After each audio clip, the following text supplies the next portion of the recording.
next generation of Detroit sports media is here. Crunch Time is back on Woodward Sports. Join Jeff Iafrate and Booner Monday through Friday, 11 a.m. to 1 p.m. Taking Detroit sports coverage to the next level with massive interviews, viral moments, and the best live reactions. Get ready, Detroit. The young guns are taking over. Crunch Time on Woodward Sports. It's crunch time here on Woodward Sports. We're back. It's Thursday.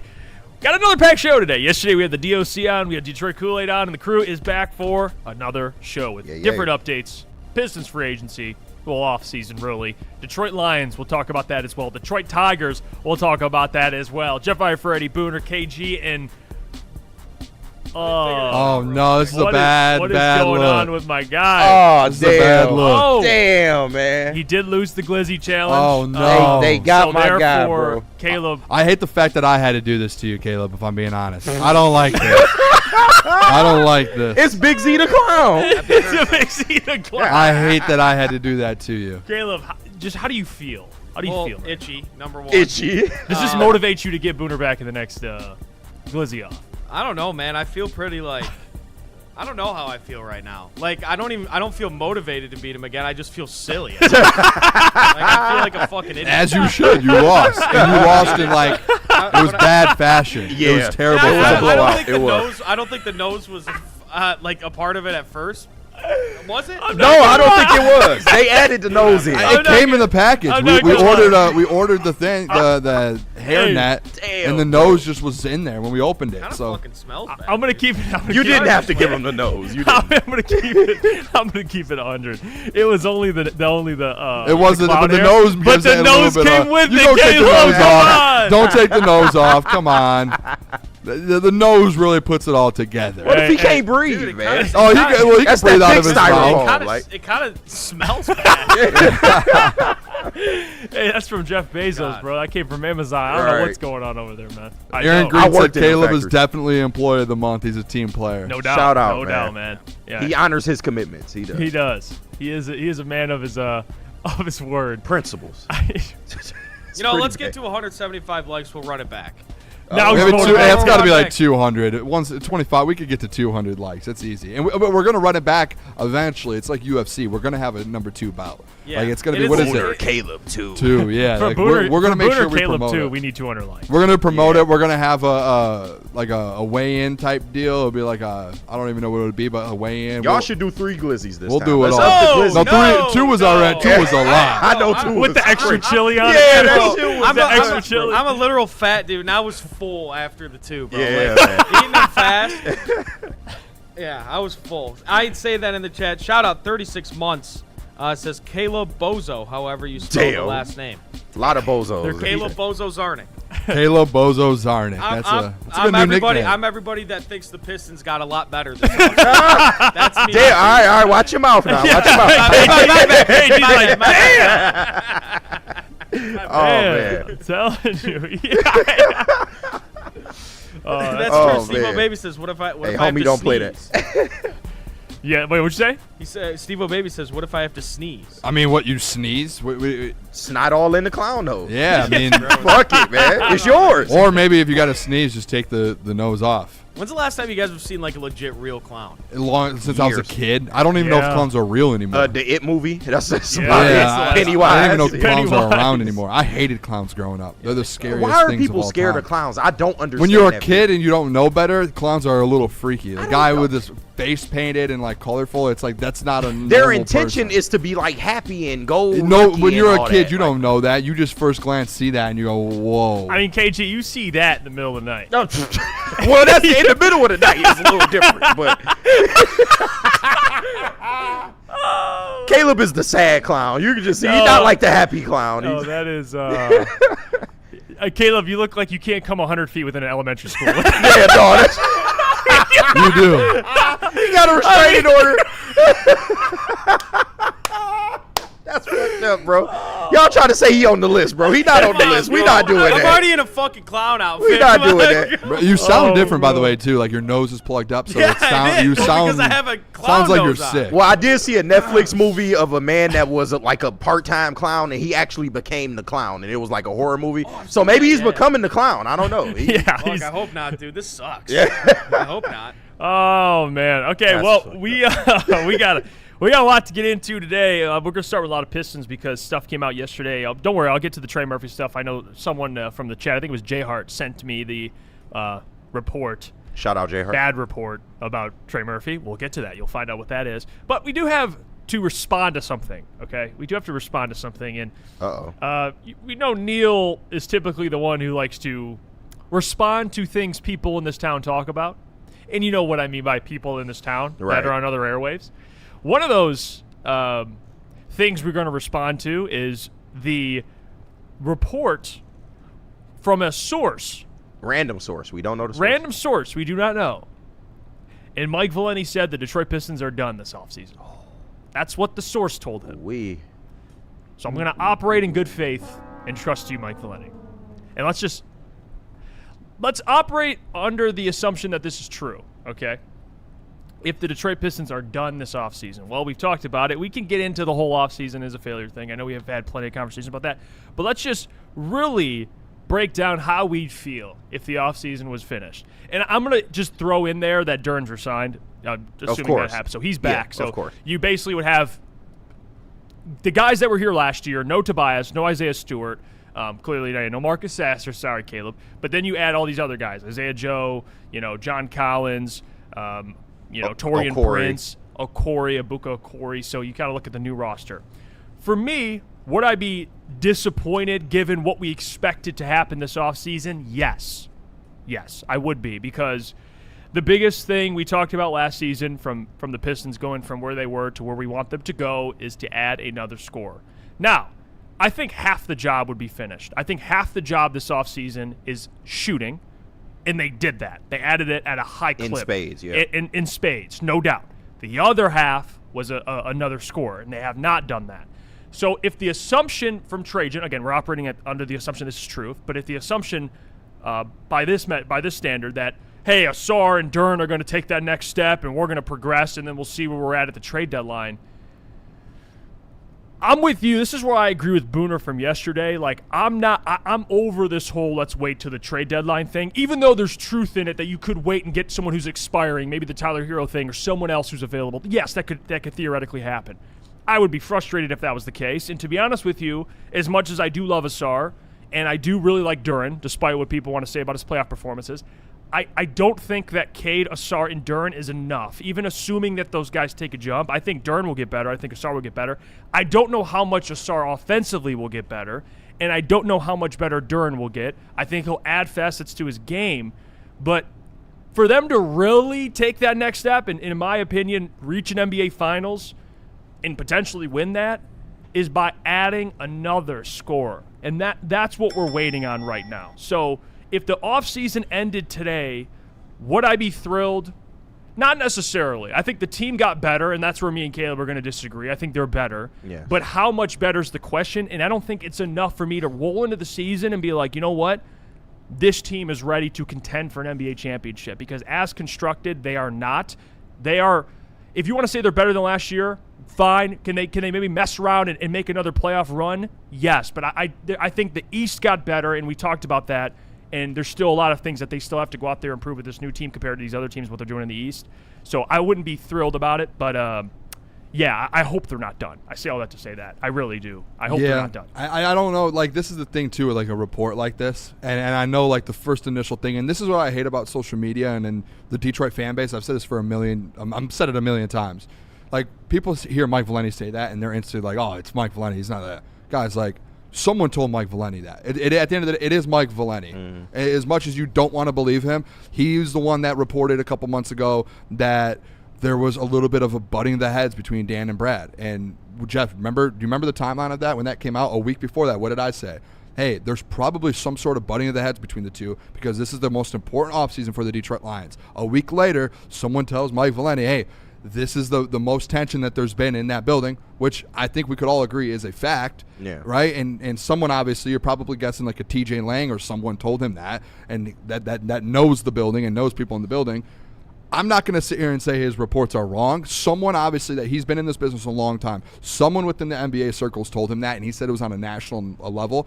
Now, this is where people have to understand. Things can change on a dot in the NBA, especially in the offseason. Yeah. They could be like in Trajan.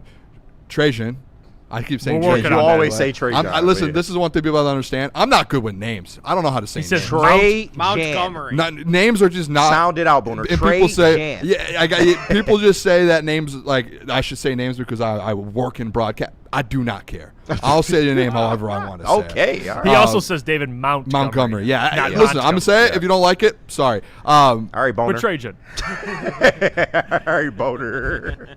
All right. Respectfully, of course. Yeah, I hate that. I know you do.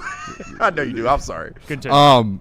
But realistically, though, like, it could change tomorrow, right? Trajan could go there and literally just be like, hey, I want to make a move. And right now, he probably looks at the 17 guys on the roster, and like you said, Jeff, he's comfortable with staying put. And the Trey Murphy thing, we're going to talk about it. Obviously, there's the new news with Trey Murphy. The options start to kind of dwindle. And like, Trajan went out there and tried to make these moves. So it's not that they didn't try and make them, but at the end of the day, he swung, he missed, and now they're staying put, which is disappointing. Now, next week, if something changes, I don't think Mike Valenti was wrong. I think he was told something at the moment. Right now, they're sitting there going, hey, we're done. Like, we have no other moves left on the docket. We've been turned down by everyone, and now all of a sudden they're sitting there going, we've got nothing left in the gun. It's over. No more bullets. Like, we don't have it. So, yeah, it sucks, and I'll say this, it's kind of disappointing if this is it. Because, yeah, you got a little bit better, but you haven't actually made that move to separate yourself or even kind of keep contending with the other teams. And you're essentially running it back. This is what he talked about last year. He was like, I love our core. And he's fallen in love with the core again. And is it the right move? I don't think it is. They think in that building, like Kool-Aid said, like they truly believe that those three guys are their pillars, and they're moving forward with them. I don't think it's the right way to go if you want to win a championship. I could be wrong. Again, we're wrong all the time. I could be wrong. But if that's the case for next year, I don't think you win an NBA championship with these guys. Well, just these guys. You can win with them, but not just these guys. You need more pieces. I think in sports too, the thing we fall victim to is we think everything is lateral. So they get better, they should go farther in the playoffs. You guys know that's not the case. We all know that. We've been watching sports forever. Injuries occur, different things occur. You obviously have to factor in referees, what's going on. A lot of things factor into sports. Why we love it. Okay, they did address shooting, which was a massive issue in the postseason, no doubt. Another massive issue was having more guys that can handle the rock. And Tobias Harris, even though we feel very good about John Collins, he was someone that it wasn't someone you looked at to handle the rock, but can go get a bucket, especially in the postseason, average 20 a game. John Collins is going to he's going to work really well with Cade Cunningham in the pick and roll. Like KG mentions, he can pick and pop. He can shoot the corner three. But they still don't. They have a Buka Okori who can handle the rock, but he's 19 years old.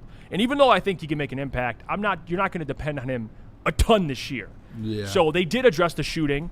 I think they still have to address someone who you can give the ball to. If Cade's like, you know what, I've played 35 minutes so far. I'm gassed. Someone please go get a bucket. They need someone who can do that. And if they can go get that person, you feel obviously better about them making a deeper run. But just because you added more shooting, it doesn't give me enough confidence to be like, okay, they're going to make it farther and make it to the NBA Finals. Because you just need someone else to help Cade out, in my opinion. They're just leaning so far on that Jalen Duren's going to take another step. Or Sarge Thompson offensively is going to take a step. Dennis Jenkins going to take a step. And it's just like, what gives you the faith, maybe outside, like maybe Jalen Duren, like I'll play the game with you guys. Like if Jalen Duren takes a step, okay, are you still winning a championship with him as your number two? Even if he takes a small step? Probably not. Like, realistically, you're not. You need another guard or a wing to be able to take that step. And it's like, okay, Corey comes in, people are like, oh, he's going to be a good piece offensively. Are you going to really lean on a fact to go win a championship on a rookie? to take a step instantly? No, he's probably like your 7th, 8th man. Yeah, You know so what I mean? Like, I think it's like really who And his purpose is ball handling. For It sure. ain't- Yeah, it but ain't like- to come in and score crazy points. who But I are get you? your point. Who are you sitting there being like, hey, that's now your number 2 option? Like your number 2 option, to Caleb's point yesterday, was Tobias Harris last year. Yeah, right. and he Now shouldn't he's have been in gone. that spot. And now it's like, okay, so did you bring John Collins in to put him as the number 2 options? Because John Collins isn't a number 2. So it's like, who on this roster is your number 2? Who's the guy that's going to go average 20 a game? Because you're not winning. I tell you what, you're not winning an NBA championship if you don't have a second scorer that averages over 20 a game. Yeah. You're not. Like you won't. Yeah. You will not. And that's not counting Jalen Duren, who were a lot of his bucket. And I'm not No, I'm discrediting talking about like the a season. guard, Yeah. No, another yeah, bucket another- getter that Well, averages yeah, 20 like, a game. look It's I not brought going to this- happen. I brought this up during the playoffs. If you look at the Spurs, it was really during the Spurs and Thunder series. We were watching. I'm thinking, dude, both these teams have like 5 guys that average like 18. Yeah. Like it's a different league. You need. I mean, they're obviously OKC's very deep and San Antonio's very deep, but even the Knicks, have depth. You know, they have depth. They have top depth too. All 5 of their guys can pretty much do everything. That's where the league's heading. Like the Pistons are essentially playing offensively until we see otherwise. A lot of the time, 3, 4 on 5. You know, if Duren's on, well, then Ausar isn't really anything offensively yet. I do like the fact that Ausar has shown he can do more ball handling stuff and play make for others, but like offensively, he just hasn't taken that step. So I'm with you. You need Also, the 20-point score thing's real. by the way, you need another guy. let's do this. You guys want to play a game real quick? Just go down the line.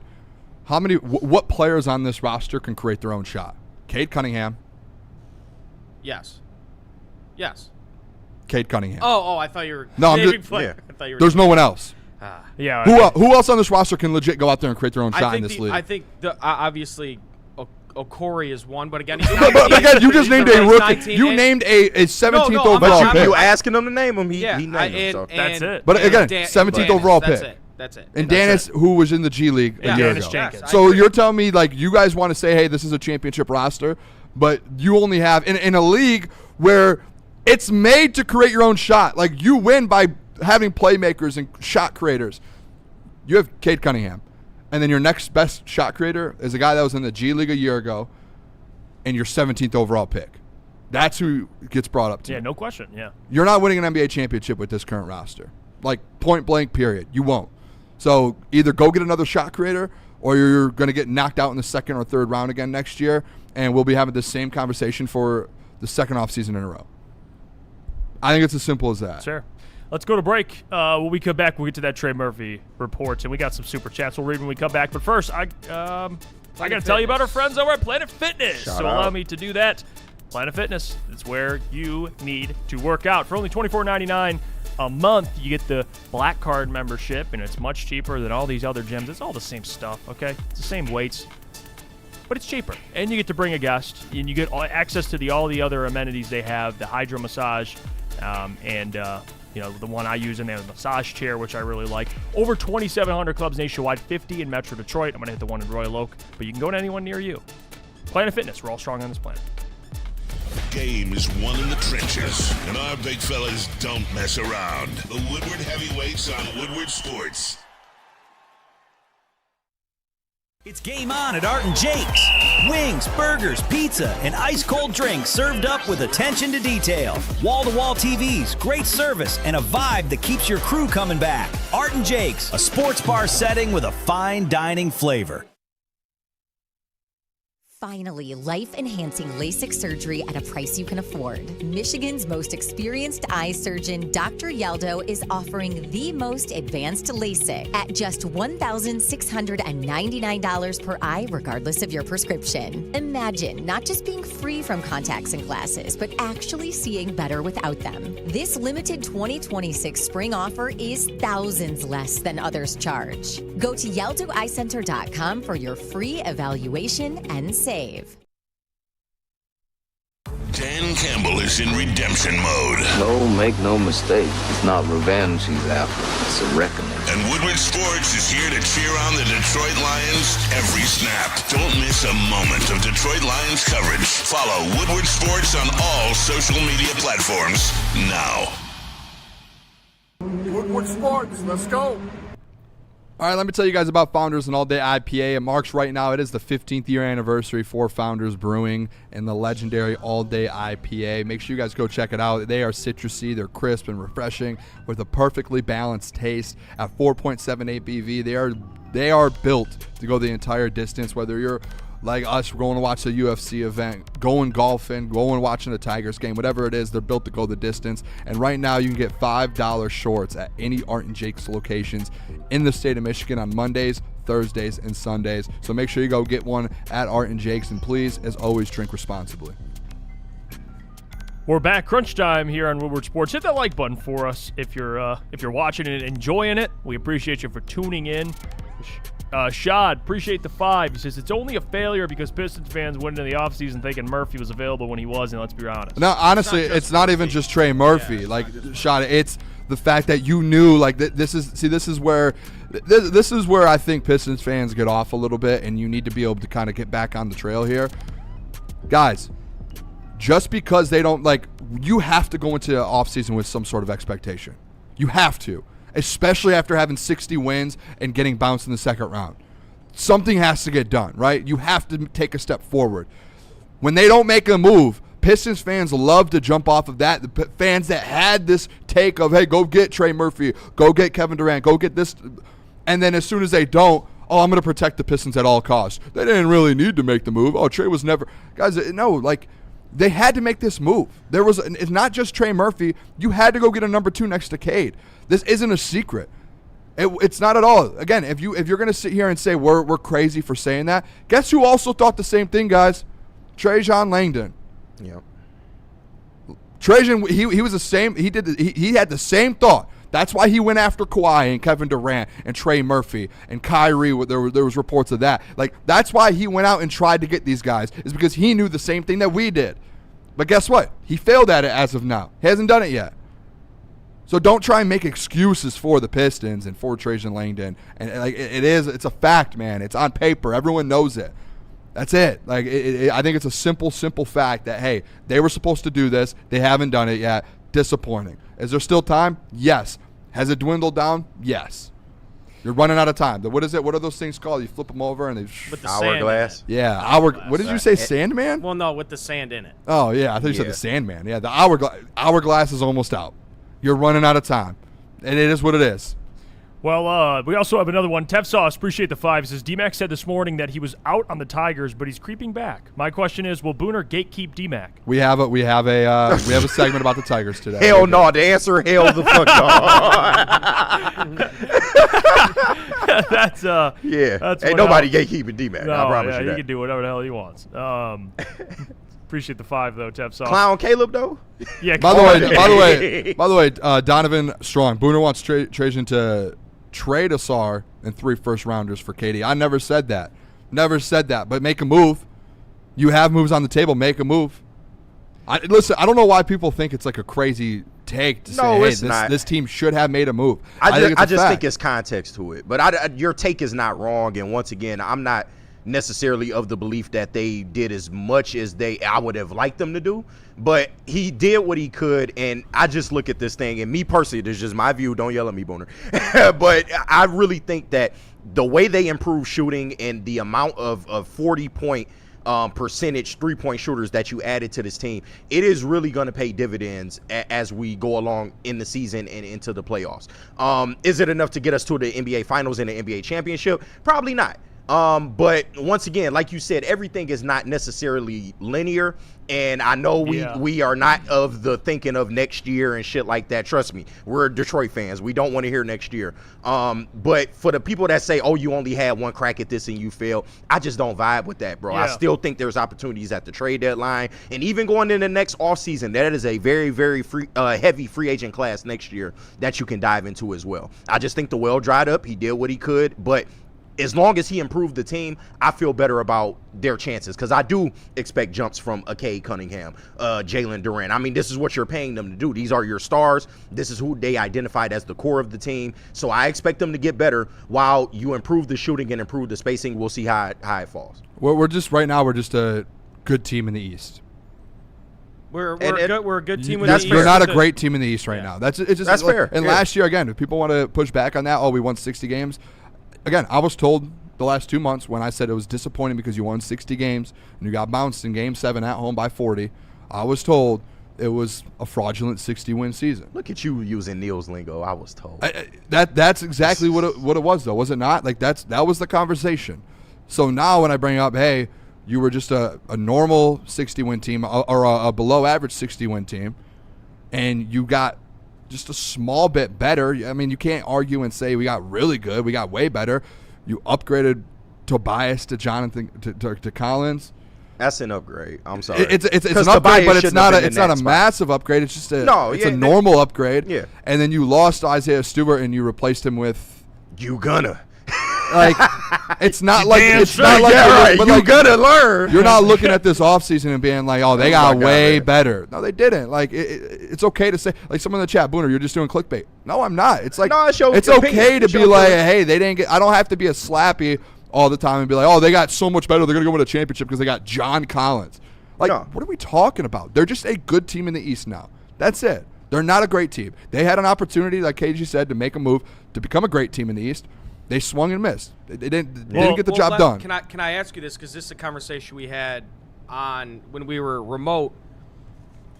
So if they don't go make a move, Booner, is this a failure of an offseason? Because you told me no when I said they were. Why? What did I say yesterday? I said I'm starting to lean towards your side. If the well is dried up and they're out, I'm disappointed in this offseason. Disappointed, but not failure. We do have a segment coming up about the offseason, so I don't want to give my words out because we do have a segment on that. Yeah, I think if this is the route that Trajan is going to go, not because I think he wants to, but because of Thank you for so the people, because I don't think it's by choice. The people though, people acting like it's his choice. Like it's not. No, he's tried. I want to ask you guys this because a lot of people in the chat right now are like, "Oh, we did get better. We did get better," and they're on your side, KG. Let me ask you this then. First question: going into this offseason, were you expecting the Pistons to make the jump to be contenders next year? Yeah. Okay, and then that second question with that. Do you think that the Pistons, from what they've done so far, can win the NBA championship next year? No. Okay, and I stand on that. That makes it, to Caleb's point, a disappointing offseason. Not if you... Because you entered the offseason thinking we're about to make a jump to become a championship contender, and as of now, you said no, they are not. Yeah. That makes it a little bit of a they didn't do what we expected them to do this No, offseason. but just speaking Did they get better? Yeah. Yeah, but they didn't make the jump we thought. But just speaking from me personally, if you got one round better, which I believe them to have gotten, I think you get in the Eastern Conference Finals and maybe see where the chips fall. But as a championship, no, I can't definitively say that. And that was the expectation. I was screaming about the year. Second scorer way before the playoffs. Like, I get that is a problem for this team and something that they still need to address. What I was going to say about the Trajan thing is, listen, Trajan Langdon, if you're going to go this way, and it's not because he wants to do it, it's because of, what's happening currently right now with, you're striking out consistently on these stars. The biggest thing that they're going to end up depending on, and the reality of it, is Asar Thompson taking a massive jump. Because, and I'll say this, man, like, offensively, I don't know what it looks like. Hey, we like to say we got Fred Vincent, so the guy should be shooting 40% from three in a year or two, but the reality is he has a very incomplete offensive game. Now, If the whole goal of this offseason was to get, an Austin Reeves or a Tyler Hero or a Kevin Durant or a Trey Murphy, it seems like Trajan wanted to go that route, and you're not able to get that done. Then it's very disappointing. I think Trajan would even agree with that. But if you're going to wait to the trade deadline, KG, will there be opportunities? Absolutely.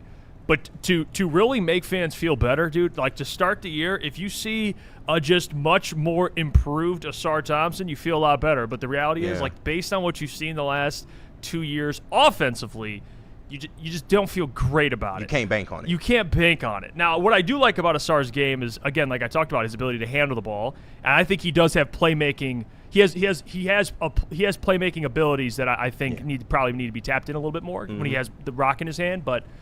It's hard to depend on that. It just is. So even when you're banking on those two to take a massive jump. No, for sure. Even when he's going to the rim, it's a tentativeness there. For sure. You get frustrated because it's like, bro, you're the most athletic person on the court damn near. Like, you should be able to finish at the rim. I think if he improved in that area, that's a small thing that can help his game offensively. But to your point, you can't bank on that. No, it's hard. It really is, man.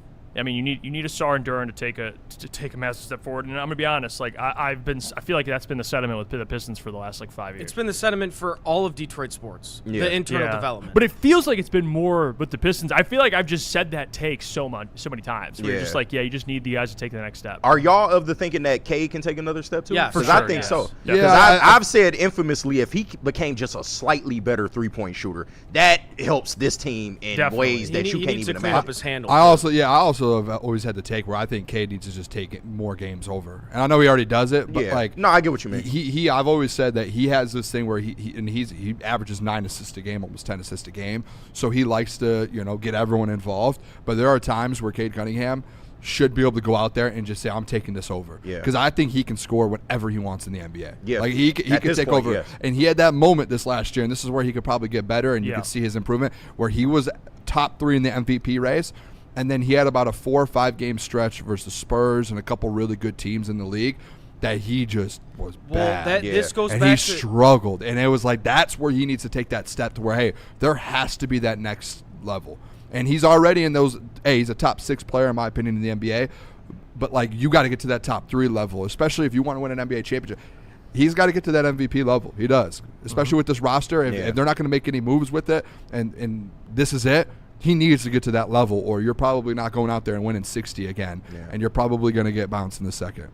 I mean, that goes back to like those end of the games you're talking about. It's like he had one of the highest usage rates in all of basketball, and I do agree there were times at the end of games where it was like, okay, Cade, it's your time, but bro, he's probably gassed at the end of those games. Sure, That's why everything kind of goes back to we got to get that second guy. We got to get that just alleviate some pressure. Like this is where I do agree with Neil Rule is.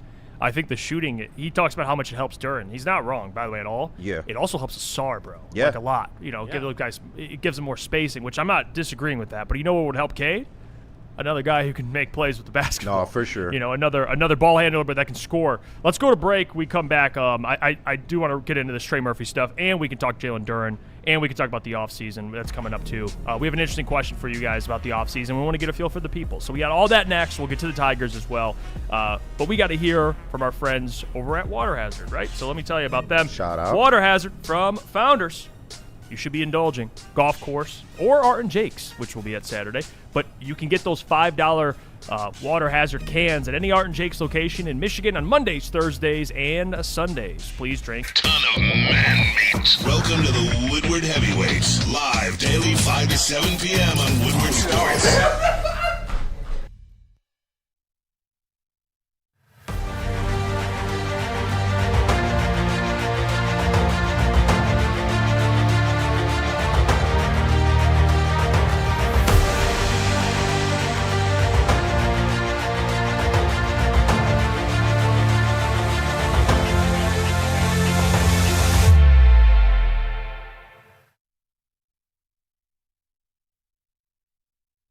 Planet Fitness now has even more best-in-class strength equipment. Join today for $1 down and save. We're stepping it up. We're not slowing down. Finding new face, new focus. Love that new equipment smell. So, you in? Join the club today. Save when you join for just $1 down, $15 a month. Planet Fitness. We're all strong on this planet.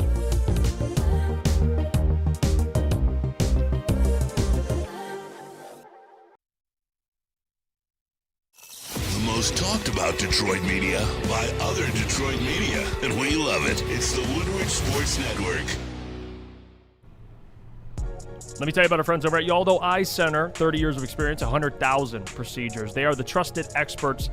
Their LASIK surgery is completely painless, takes just 8 minutes, and the recovery is so fast most patients are seeing 20/20 the very next day. Take advantage of their summer promotion, just $16.99 per eye, regardless of your prescription. It is a one-time investment that'll save you thousands of dollars on contacts and glasses in the long run.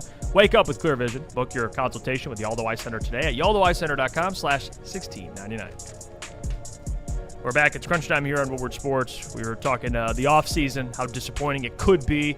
Now we got to get into the Jalen Duren. You can throw it up, Caleb. This is the report coming out from Brett Siegel. Brett Siegel. Brett Siegel. Shout so out. he put in this tweet. Those on, you guys can read it along with me. So Brett Siegel put on his latest article. He's an insider, works for Clutch Points. He's got a lot of followers. National NBA insider, reporter for Clutch Points.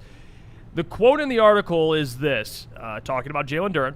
He's been wanting a max deal from the Pistons. He signaled that before the free agency window opened up. They have not been willing to give him that. They want to keep this under $35 million, somewhere in that sweet zone of 30 to 32. The Pistons want Jalen Duren back, but they want it so on a cap hit that is going to make sense for them over the course of the next 3, 4, 5 years next to Cade Cunningham. Ooh-wee. How crazy do some of these people look, though, that were like, I'll give him 45 to 50. And the Pistons are like, we're going 30, 32. Yeah. Like, that's now when we said, hey, like a couple weeks ago, we were like, hey, they're far off on negotiations. All of us were like, oh, maybe he wants 45. Jalen and the Pistons are offering like 37. Maybe there's like a $5 to $7 million gap. So are they saying he wants the max? He wants 287. No way. I think maybe he's just asking for, maybe my guess would be 45 max. Yeah. That's my guess, is the 177, 178. But the fact that the Pistons are all the way down to 30 million potentially to 32 million. That's like that's not a small gap. That is a massive gap. And I don't even know, if I'm being honest, maybe someone in the chat or you guys, I don't even know how if Jalen Duren's like, nope, how do you even go about going forward with that relationship and that conversation? I mean, that's the only other option. You extend the QO. Is he willing to do that, though? I don't know. That's my... But if you don't have any trade suitors and he don't want to sign the contract, what else he going to do? The report is they're not interested in signing trades. So now you're in a spot to, even if there is a trade suitor like the Kings to do it, Pistons are like, we're not doing it. Sorry. Like, it has to, again, it goes back to the, like, hey, it has to go both ways. If the Pistons are like, we're not trading him, we could force him into playing on a one more year, and then his max goes down the next year. Because, again, I told you guys the other day, I don't think he's going to go out there this year and be an all-NBA third team. I don't think he's doing that back-to-back years. Yeah. I'm of the thinking if he takes the QO at this point with everything that has happened, he just don't want to be here. And my opinion of Duren would maybe change at that point. And his agent should be absolutely shot out of a cannon into the sun. Horrible. I mean, fucking horrible, bro. that would be awful, bro. Like, to sign the QO and, even if you got, let's say, $30 million on the table for, however many years, I mean, you're talking $100 million. Yeah. That's right in front of you. And you say, no, we're going to sign for 19. And then next year we're going to be an unrestricted free agent.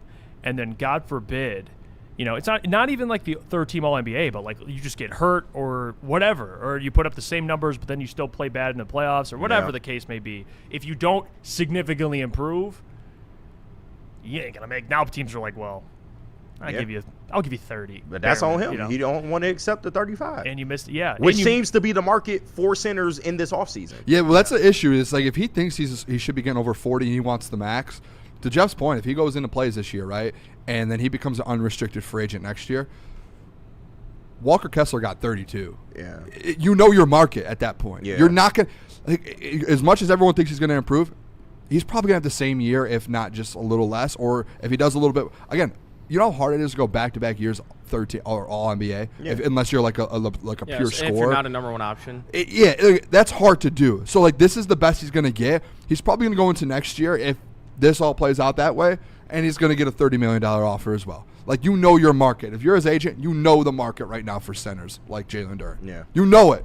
And now you're kind of, I don't know, it feels like he's screwing himself. It really does. A little bit, yeah. It really does. This has gone a little further than I thought it would. Like, it's taken entirely too long. I mean, it's like, dude, to be honest with you, like, if I'm his agent, I'm going, Duren, just sign the deal. Yeah, all right, bro. Let's just get this thing wrapped up. You'll be a free agent at 26. You'll be a free agent at 26, 27, and if you think you can get to that, best center, one of the best centers in the league type of level, you're going to make well over the number you want right now. At 27. Just take the 30 mils. I mean, the 30 mil, it's crazy. I mean, or 33, whatever it is. Yeah. Just take it. Well, we don't know. This could be his agent saying the complete opposite as you. Like him saying, like, no, we got to wait. You're going to take meetings from the Kings. We're going to take meetings from the Lakers. At some point, it might be the agent saying, no, don't take this deal from the Pistons. Yeah, like, look, bro. That's why I think KG might be a little right with this, to where maybe he just doesn't want to come back to Detroit. And Jalen Duren's like, no, I want to go.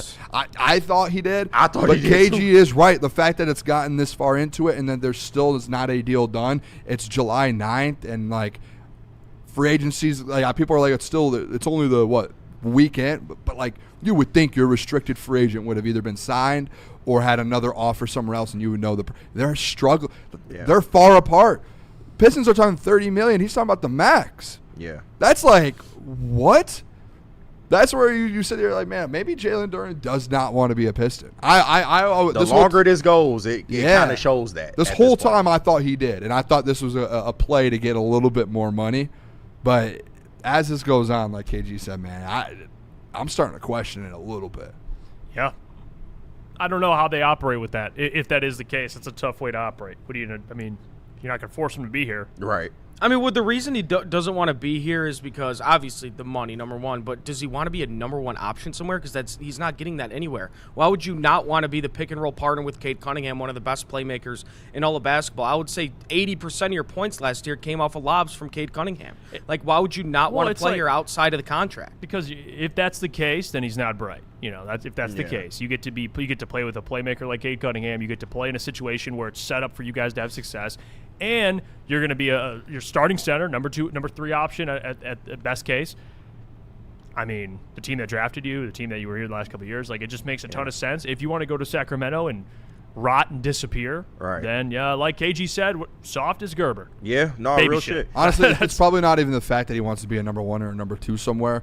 It's probably that go hide in the Sacramento. Relationship between Langdon, Duren, and the Pistons might have gotten affected when Duren saw this first offer. I feel like that happens all the time in sports where a player thinks, hey, I'm worth X amount, offer gets put on the table, and it's like if it's as far off as it is, that relationship probably instantly will never be able to be the same because now you look at them and go, that's what you guys value me at? That's a good point. You value me at $30 million when I just was third team All-NBA. If that's all you can, if that's all you're being offered, take it and be like, I'm going to prove these sons of bitches wrong. Like I'm going to go out here. And I get that because I think most people have that. It's not like he's getting a bunch from another team. But it's again, all he has right that now mindset, I'm with you on that. But that mindset last year, he basically the Pistons declined that last year to give him an extension and said, hey, go out there and show us. Yeah. Tactically regular season, as much as people at the playoffs, I get it.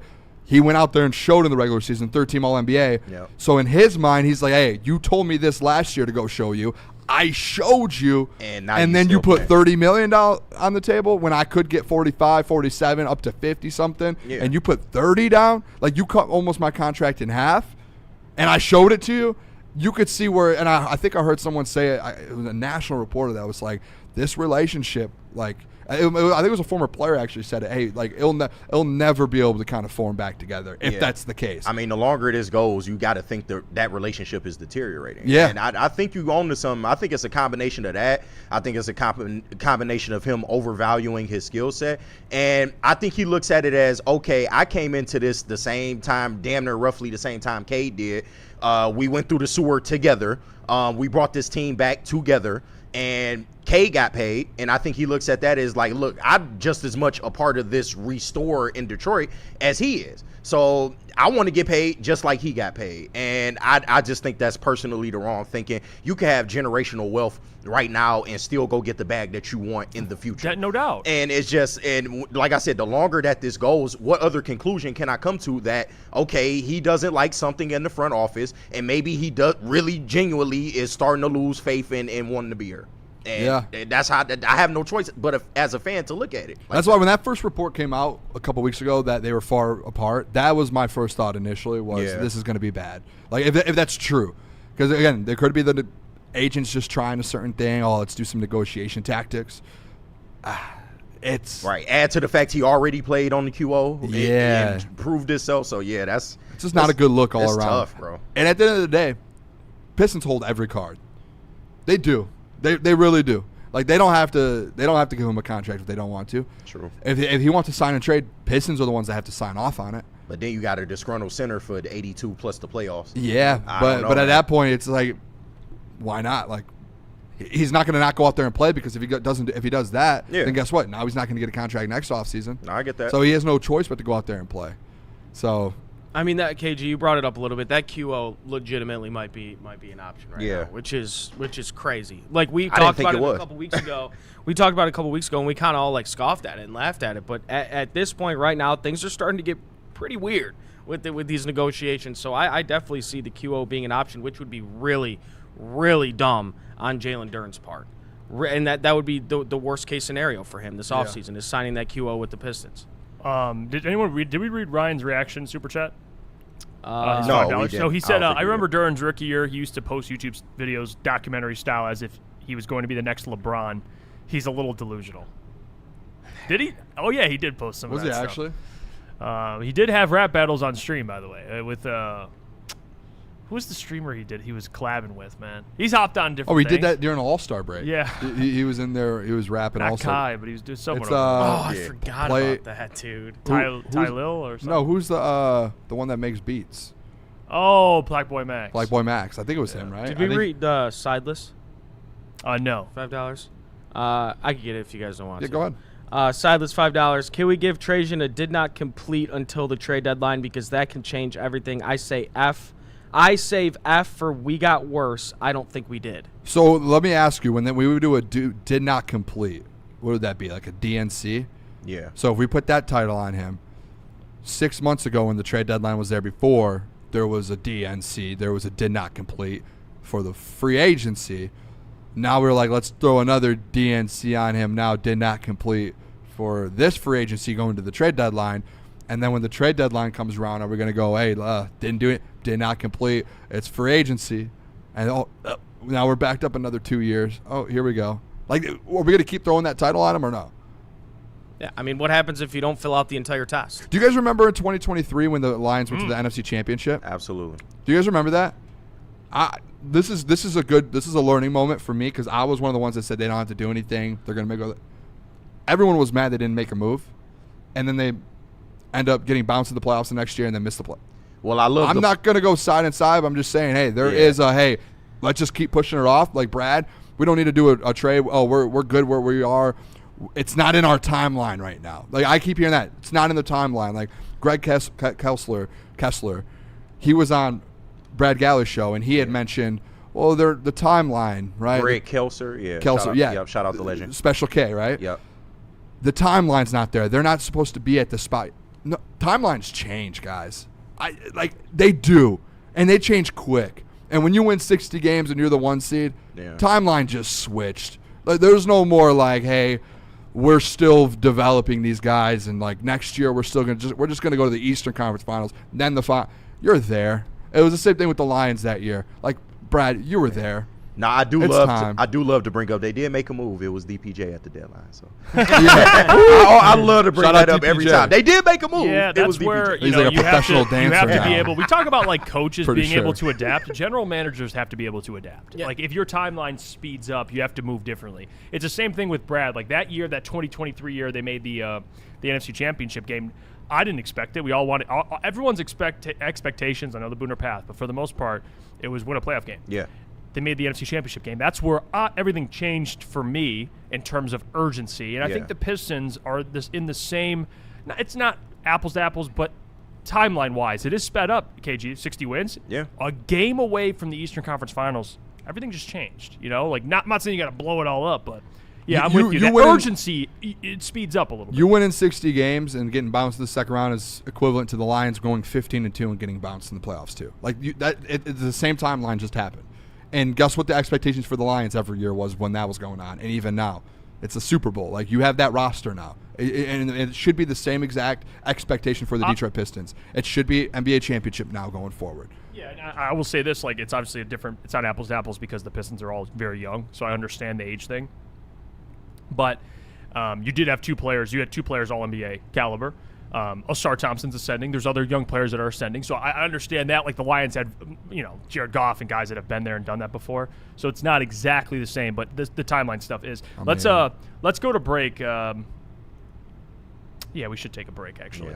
Yeah. Let's hear from our friends over at Mortgage Pros. Let me tell you guys about Mortgage Pros. If you guys are looking for a career upgrade, go check out Mortgage Pros. They are the #1 mortgage broker to work for in the entire state of Michigan. We saw their incredible company culture firsthand at their annual block party, and they have over 4.9 stars on Google and over 4,000 reviews. So their reputation, it speaks for itself.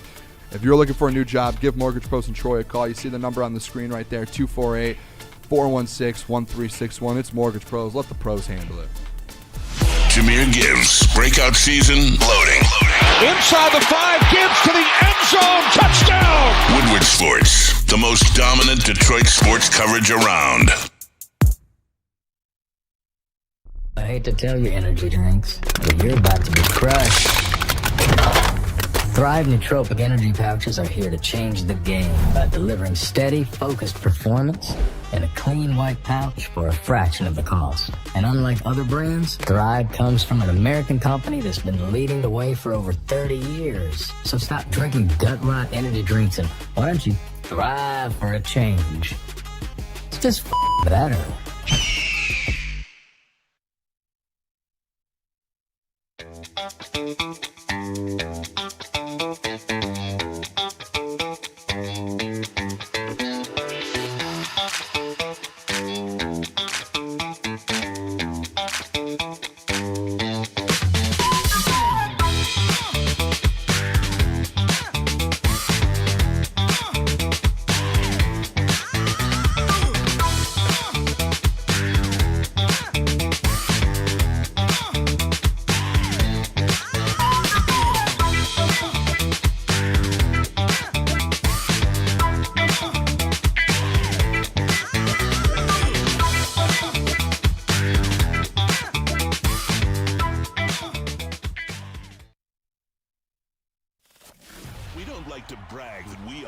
Toughest sports network in Detroit.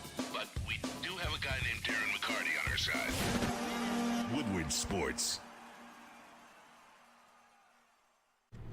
Buddy's Pizza is celebrating 80 years of the original Detroit-style pizza, and they are grateful to be your hometown favorite. Follow their social channels and join the rewards program to see what they have planned throughout 2026. Add some Detroit-style to your next event with Buddy's Catering. Their menu is packed with fan favorites, including their award-winning pizzas, signature salads, home-style pastas, and more. Save 20% on your next catering order of $200 or more when you order with promo code Woodward20. Visit buddiespizza.com/catering to view their complete menu and place your order today.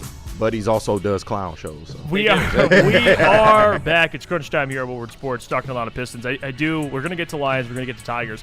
I do want to throw this out there, too, and we don't have to spend a lot of time on it, but I just want to throw out the report about Trey Murphy. So Jake Fisher put out a report that the Pelicans reportedly want to keep Trey Murphy.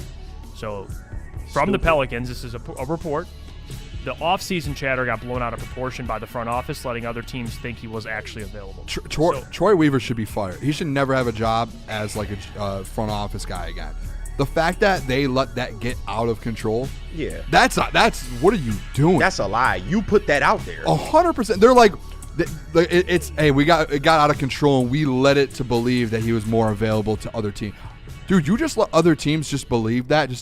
What are you doing over there? No, you put an asking price that was way too high, and other teams are learning from the Mike Hill Bridges and Desmond Baines of the world. So, That Troy Weaver and Joe Dumars, they need to figure out what's happening. If I'm New Orleans and the owner there, I'm getting rid of both of them, and I'm saying we need something. That's insane. I've been screaming that to Neil forever because he's just like, they're just going to run it back. They were 50 wins 2 years ago. Like, why would you do that? You have a new regime coming in. Zion, you're not doing anything with Zion in this crop of talent. Like, I'm sorry. Just rebuild and trade your tradable assets. It makes no sense. It doesn't. It might have been, honestly, that deserves, that's a fireable offense as a GM. Or even anyone in the president, whatever it is. Donovan Strong gave $5. If you guys don't want to give up a Sarr and 3 first-rounders for a second all-star level player, then stop crying. Trajan deserves the benefit of the doubt. I don't get, like, and Donovan said this earlier in the show, like, Booner, you give up a Sarr. You don't have to give up a Sarr to go get a number 2. No. Like, it's not the league. Like, we've seen moves in this league happen. Like, Jaylen Brown went for Paul George and a bunch of firsts. Jaylen Brown's a number 1. You know, it's funny. The Celtics wanted VJ, and the Sixers were like, no. Yeah, and they just said no. Guess what? They got the deal him. Without VJ, and they got the exact deal. Just take VJ out. Yep. So it's like, hey, you can do it. Stop pushing that narrative that Asar has to be in there. You have to give. You don't have to give Asar up. You don't. You can give up Ron Holland and 3 firsts. Yeah, that's okay. But you don't have to give up Asar Thompson to go get a number 2. You can get a number 2 without doing that. By the way, Dante, appreciate the 5. He says, as Mike Valenti once said, what happens when you start, I'll say, hoeing around with other teams for a max contract and teams went, nope. Yeah. Yep. Hey, the tone changes quick. The Jalen Duren stuff. It's a lesson, bro. That's what he's referring to. All right, let's get to this. Let's ask the question that we wanted to ask. And this goes to you, chat, and everyone in this room. Let's answer the question, and you put the word to fill in the blank of the sentence, okay? All right. The sentence is, the Detroit Pistons offseason was blank. The Detroit Pistons offseason was blank. Fill in the sentence, chat. Take it away, Bo. I just have a word, and I'm not going to say like disappointing and all that because I already said that today and we had that question. I think this is fair. I think this is fair. Oh, I thought you said failure. I was ready. No, not failure. No. I think my word is fair. The Detroit Pistons offseason is underwhelming. Oh, that was mine. I think underwhelming is because I'm not saying it's a failure. I'm not saying they didn't get better.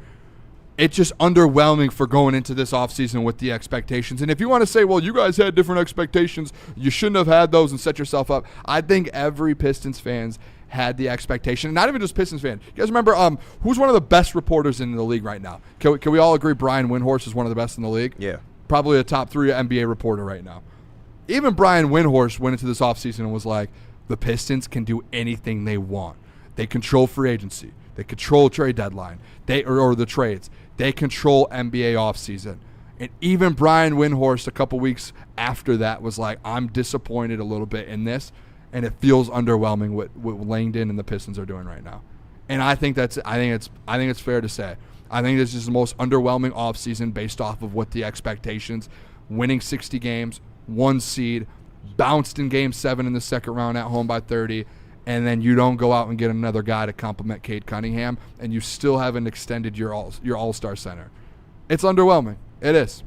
I'll use a synonym. Anticlimactic. I'll use that. Yeah, so same kind of verbiage, different word. But you know what it feels like? I went to the theaters to see a movie that has been being promoted for the last 2 months of being, the movie to watch for the summer, and it's getting all this hype and everything, and Blockbuster. And then I went and saw it, and I was like, it's good. It's good. Right. But it is. I thought I expected more from this movie. That's what it feels like, kind of watching this Pistons offseason. The ending was a little Yeah, the ending it was could have been a little better. Good plot, but the ending was That's how I feel about it, because what you said, the Brian Windhorst, maybe we just blame Brian Windhorst. For going on TV and saying all this stuff about the Pistons and us fans. I mean, even us who, are in charge of giving you guys content. We're out here telling you that this offseason is going to be big. You're seeing all the reports, and it just feels anticlimactic. So that's the word I'm going with. That's a good word. Caleb, you want to go? Shit on it. I mean, shit on it. Look. Say clown show. Right. Yes, that would be perfect. Look. Bozo. It's a synonym for kind of can I rephrase the question? It's the Detroit Pistons offseason is. Well, is. Or was. Yes. Or was. Well, if we're talking at the end of the offseason, if the Detroit Pistons offseason was, if play we're talking about the game, clown. Wow. Damn, clown boy. As of right now, the Detroit Pistons offseason was, like you guys says. Well, it can't be was, because that's my whole point. It's if it's done right now, the Detroit Pistons offseason was a failure. It was a failure because got him. Again, it's I sound like a broken record when I say it, but I'm going to continue to say it. And I know there's people in the chat that disagree with me. There's people on social media that disagree with me that don't think it's a complete failure. But how can it not be a complete failure when your number one need on your team, you didn't even get it? And again, we keep hearing trying. I understand he was in on Reeves. He was in on this guy. He was in on this guy. He was in on this guy. The Sixers were in on Jaylen Brown, and they fucking got him. And now they're a better team than you in the East. I understand the trying thing with Trajan. It does feel different than Brad Holmes and the trying stuff, but other teams in the league are going out and they're getting it done. And you didn't get the number one thing you need in the offseason was ball handling, and it's going to catch up to you in the postseason. It's gonna catch up to you when you play good teams in the East in the regular season. When you're trying to play for seeding, it's going to catch up to you. And I understand people are saying, like KG, which I could agree with to an extent, that the team did get marginally better because of the spacing, but none of these guys we brought in, the John Collins, the Isaiah Joe, these guys, they can't create their own shot, and it's going to be an issue for the Detroit Pistons in 2026, 2027. I'm telling you, if they don't address this need, it's going to be the same shit as last year's playoffs, where Cade Cunningham's worn out in the fourth quarter because he's the only one handling the basketball, because no one else besides a 19-year-old Abuka Okori, who's 19, by the way, good player, but he's 19. Couldn't get a beer. He can't even buy a beer right now. He's the one you're going to be relying on when you need that secondary ball handler, and that is an issue right now for the Detroit Pistons. So if the offseason ended today, the Detroit Pistons offseason was a failure. There you go. Stand on business, way to go, Caleb. I'm glad. Stand on way business, to say clown. that. Come on, man. Yeah. I'm glad he stood on it because he was said dancing. It's the same shit, different toilet. That's what Caleb was talking about. Right. He was dancing a little bit. But for me, it would be the Detroit Pistons offseason was okay. I really feel, and I've said this plenty of times, people need to realize that the shooting was just as much of a problem as the secondary scoring was. And the secondary scorer was always going to be the hardest part of this offseason. No doubt. And now you see. And now you see why it is the hardest part of the offseason. And that's not me trying to necessarily excuse Trajan, but for somebody that, is getting his first real crack at this, I think he did a fair job. Of course, I wanted more. I was screaming for the secondary score before the playoffs. Yep. But I just look at the way he improved the floor spacing. I think that's going to pay dividends for people like a Jalen Duren, for Asar, for Cade. So also, I think he did improve the ball handling to a degree as well. So I'm okay. I'm willing to just, maybe roll into the season, see what they got. And we'll just see how much better they can actually be. But of course, I wanted more, just like everybody else. I love the fact, and this isn't to you, KG, but just fans in general in the chat, trying to argue, being like, it's okay with Trajan. It's really not. It really I get is. both sides. I get both sides, but it's just it's realistically, those same Pistons fans were a month ago pushing the being like, we need to make a move. We're gonna make a move. Watch, Trajan's about to cook. We're about to have a big offseason. And now that he hasn't, people are like, it's okay, man. We're gonna be fine. That's exactly and it's just what it is, dude. and again, I love Detroit fans. That's the one issue that I have with Detroit fans, and I was in that spot a year or two ago, and you can ask Jeff, I was always just positive on everything that was done. But then it gets to a point to where I saw someone in the chat be like, hey, you guys haven't won in Detroit a championship for one of your major teams in 23 years or something. Yeah. That's at some point, it's we have to start holding teams and coaches and GMs and players accountable. We have to get a championship in this city, man. We do. So we can't keep just moving our goalposts. And again, you could say you're not doing it. Everyone, 50% of the chat's doing it because you guys were all saying a month ago you wanted him to make moves, and he hasn't made that big move yet. And now you're like, it's okay, we'll just go into the season and see what happens. Come on, man. Stop moving. Choice do we have? We don't have a choice, but you can still, just because you don't have a choice, you have a choice to be able to put your foot down and say, I don't like the way this is done. No, I feel you. We don't have to be yes man in the chat and be like, yeah, no, this is good. I love what Tristan's doing. He improved. We don't have to do that. Yeah. To me, like I said, it'd be different. It's an underwhelming offseason. It'd be different if there was just only one real acquisition. Let's just say it was just John Collins. But I just look at the whole thing okay, you did enough. Like I said, I would like more. Of course, I would like more. It's underwhelming though for what the expectation was going into. I think that's fair. It's an underwhelming offseason. In an offseason that was supposed to be kind of fireworks. And again, you can say in the chat and say to us, hey, you weren't expecting it going into. Everyone was. You're lying to us. No, you're lying to the people. Everyone from national media to local media to the fans, everyone was expecting the Pistons to control this offseason, and you underwhelmed everyone. That's not good. Well, I'll say too, I'm willing to. You can. Both things can be true. You can say that you can have some. Maybe, I don't know if sympathy is the right word, but you can kind of have an understanding of okay, the only way Trajan was going to acquire a big move is through trade, which makes it so much more difficult because it takes two to tango, to what KG says. It's hard to force a team to trade a player to you, and you got to come up, you got to make things work. It'd be easier if they were free agents, and if Trajan just missed on all these free agents and all these guys went to different teams, it'd probably be easier to be like, all right, bro, you fumbled on that. Trades are a lot more difficult. That doesn't change the fact that it's still disappointing. Yeah. So I'm willing to say that, and I'm willing to give him some benefit of the doubt and be like, listen, I get it. Trading for KD is not as easy as being like, just get it done. But those guys some of these guys like Kawhi Leonard, he didn't want to come here. I understand that. Austin Reeves was restricted. He got money to come back. I understand that. Some of those things I do understand. But yeah, it's still disappointing. It doesn't change the fact it's disappointing. Even though it's harder to get those deals done because they're trades. Yeah. Trey Murphy, if he's not available, it's not Trajan's fault. Right.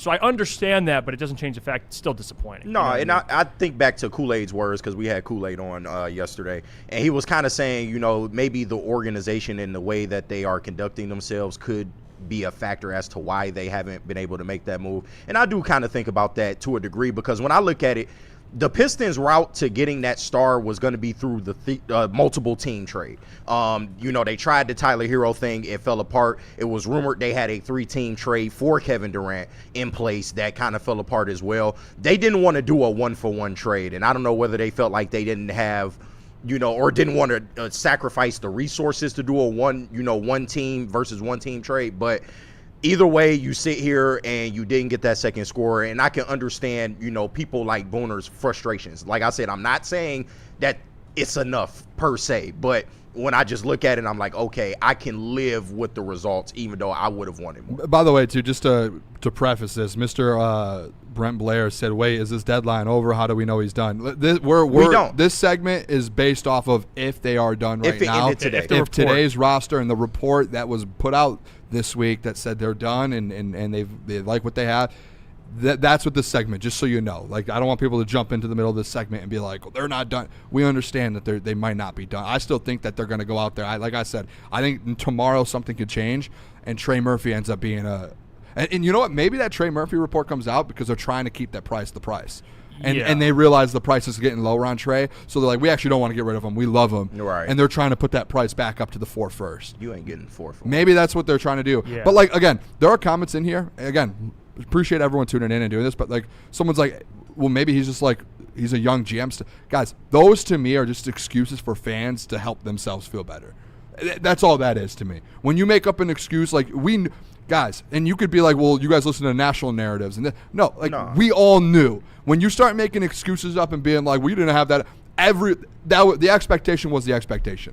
That's what it was. We know it. There's no excuses. There's nothing around it. The expectation is the expectation. Well, just like players have expectations, coaches, general managers have them as well. You hold a player to a standard, and you expect him to hit that standard. Same with GMs and coaches. Shad, appreciate the 5. He says, so basically y'all would be mad if and say it's a failure because this GM shit don't work like it does in 2K. No, that's not. See, that's where you just don't understand. Again, you're just going to always protect and say something positive about the GMs instead of actually holding GMs responsible. Before you go, Caleb, there are instances where like people do play 2K. We talk about with Madden, like you do mess around. This is not. There's countless reports where trades has been in and out of players, but it just hasn't worked out. Go ahead, Caleb. No, and again, it's not like I think when I talk about this too, like I see people in the chat like, oh, Caleb just wants the big name, but like he this isn't like Lions Max Crosby, Lions Myles Garrett shit. This is like you had a need. I don't care if it was Anthony Simons or Kobe White. I'm not looking at names. I'm not looking at. Like obviously we would want the Kevin Durant, we would want the Trey Murphy, we would we want guys like that. We didn't get another guy that could create own shot besides a 19-year-old rookie who, again, I think is going to be a good player. But I'm looking at needs and play style. That's what I'm looking at for this offseason. We didn't get one guy in free agency that can do that, like an Anthony Simons, who just signed a 2-year something million cheap deal to go play with the Sixers. Kobe White, I know he went back to the Hornets, but like you didn't get anybody like that. And I'm not you don't even need to go star hunting. You just need another guy that that could play make. Like I'm not playing 2K with this shit. Like people saying that that's a cop out. And there has been 2K moves this offseason with Giannis and Jaylen Brown. Luka fucking Doncic got traded last offseason. Right. Or last trade deadline. Like 2K trades happen in real life. It's the NBA. It's a reality show. Yeah, people use that as a way to discredit what you're saying, and I don't like that because Neil do that sometimes. It's not always that. Right, and by the way, too, I get, and I'm with you. I've said this for a week. I give Trajan all the credit for trying. I will give him credit for trying, but at the end of the day, when you keep trying and if you don't succeed, guess what? You get blamed eventually. You get blamed and you lose your job. Yep. I'm not saying anything about his job. I think he's good. I want him here.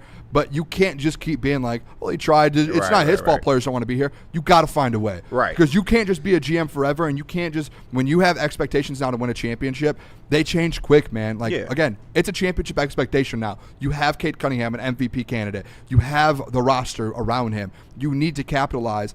you can't just keep using the excuse, well, he tried. Right. I said that a couple weeks ago. I meant it. He was trying. No, I feel but that. I did also preface it with, if he doesn't succeed and get that next guy, that is disappointing. And he has to at some point. And we could keep pushing it to the trade deadline next year. But if he keeps hitting us with we love our young guys, we're going to keep building on our young. Eventually, unless you win a championship with those guys, you're out. Pinochet says, thank you for the $2. She says, bring back Ben Wallace. I don't know if that'll fix it, but shout out to Big Ben though.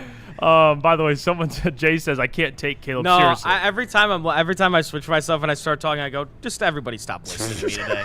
Like, don't even listen to what I have to say today. I understand. I get it. I understand. Someone said that the trade difficulty on this is set to hard. On No, 2K I mean, for real. 2K. It really is, man. That's funny. That is hilarious. But to Booner's point, if this offseason were like next year's offseason, then I'm feeling like you. I'm giving them a little grace, and that's just me personally. But eventually, to your point, it does run thin. What if it's the trade deadline? Are you feeling the same way where he doesn't do anything? I would begin to feel away if we can't get nothing done about it. Let's go to break. We got to double up here. We got Icon Auto and Supreme Lending. Yes, let me tell you guys about Icon Auto. We're excited to welcome Icon Auto Repair and Collision to the Woodward Sports family. If you've been in an accident or your vehicle needs repairs, make sure to trust the team at Icon Auto Repair and Collision. With 3 convenient Metro Detroit locations, Madison Heights, Shelby Township, and Pontiac, they've got you absolutely covered. They offer free car loaners and even offer to pay your deductible. Visit iconauto.com. It's the Icon that you can count on. Let me tell you about our friends over at Supreme Lending making a massive decision. We talk about those blockbuster trades, but what about a big decision like buying a home or refinancing? That's a massive decision, and you need the right team behind you. That's why our friends over at Supreme Lending are the people to trust. As a full-service lender, 99% close-on time rate, 97% customer satisfaction score. Mention Woodward Sports when you apply for an eligible loan. You'll receive up to $500 off your appraisal. To score the deal, call the numbers on your screen. Talk to Chad and Chris at Supreme Lending today. Neil Rule and Sean Belizian wake you up every Monday through Friday on Detroit's #1 sports network, Woodward Sports. That's right, Big D Energy has moved to mornings. Get your morning dose of Neil's tone and Sean's insanity. Weekdays 8 a.m. to 10 a.m. 2 Detroit sports legends coming together for the best Detroit sports morning show there is. Big D Energy, waking you up weekdays on Detroit's #1 sports network.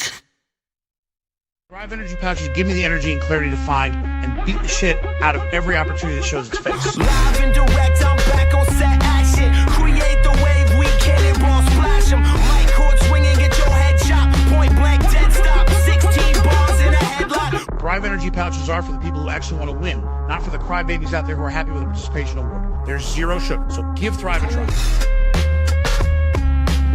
Go.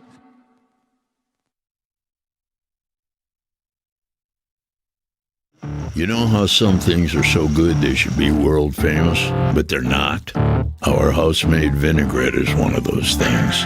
And the antipasto salad, we drizzle it over. Same with our hand-battered chicken tenders. Original recipe soups and pasta sauces. It's almost as if our original, world-famous Detroit-style pizza is mocking them. And that's not very nice.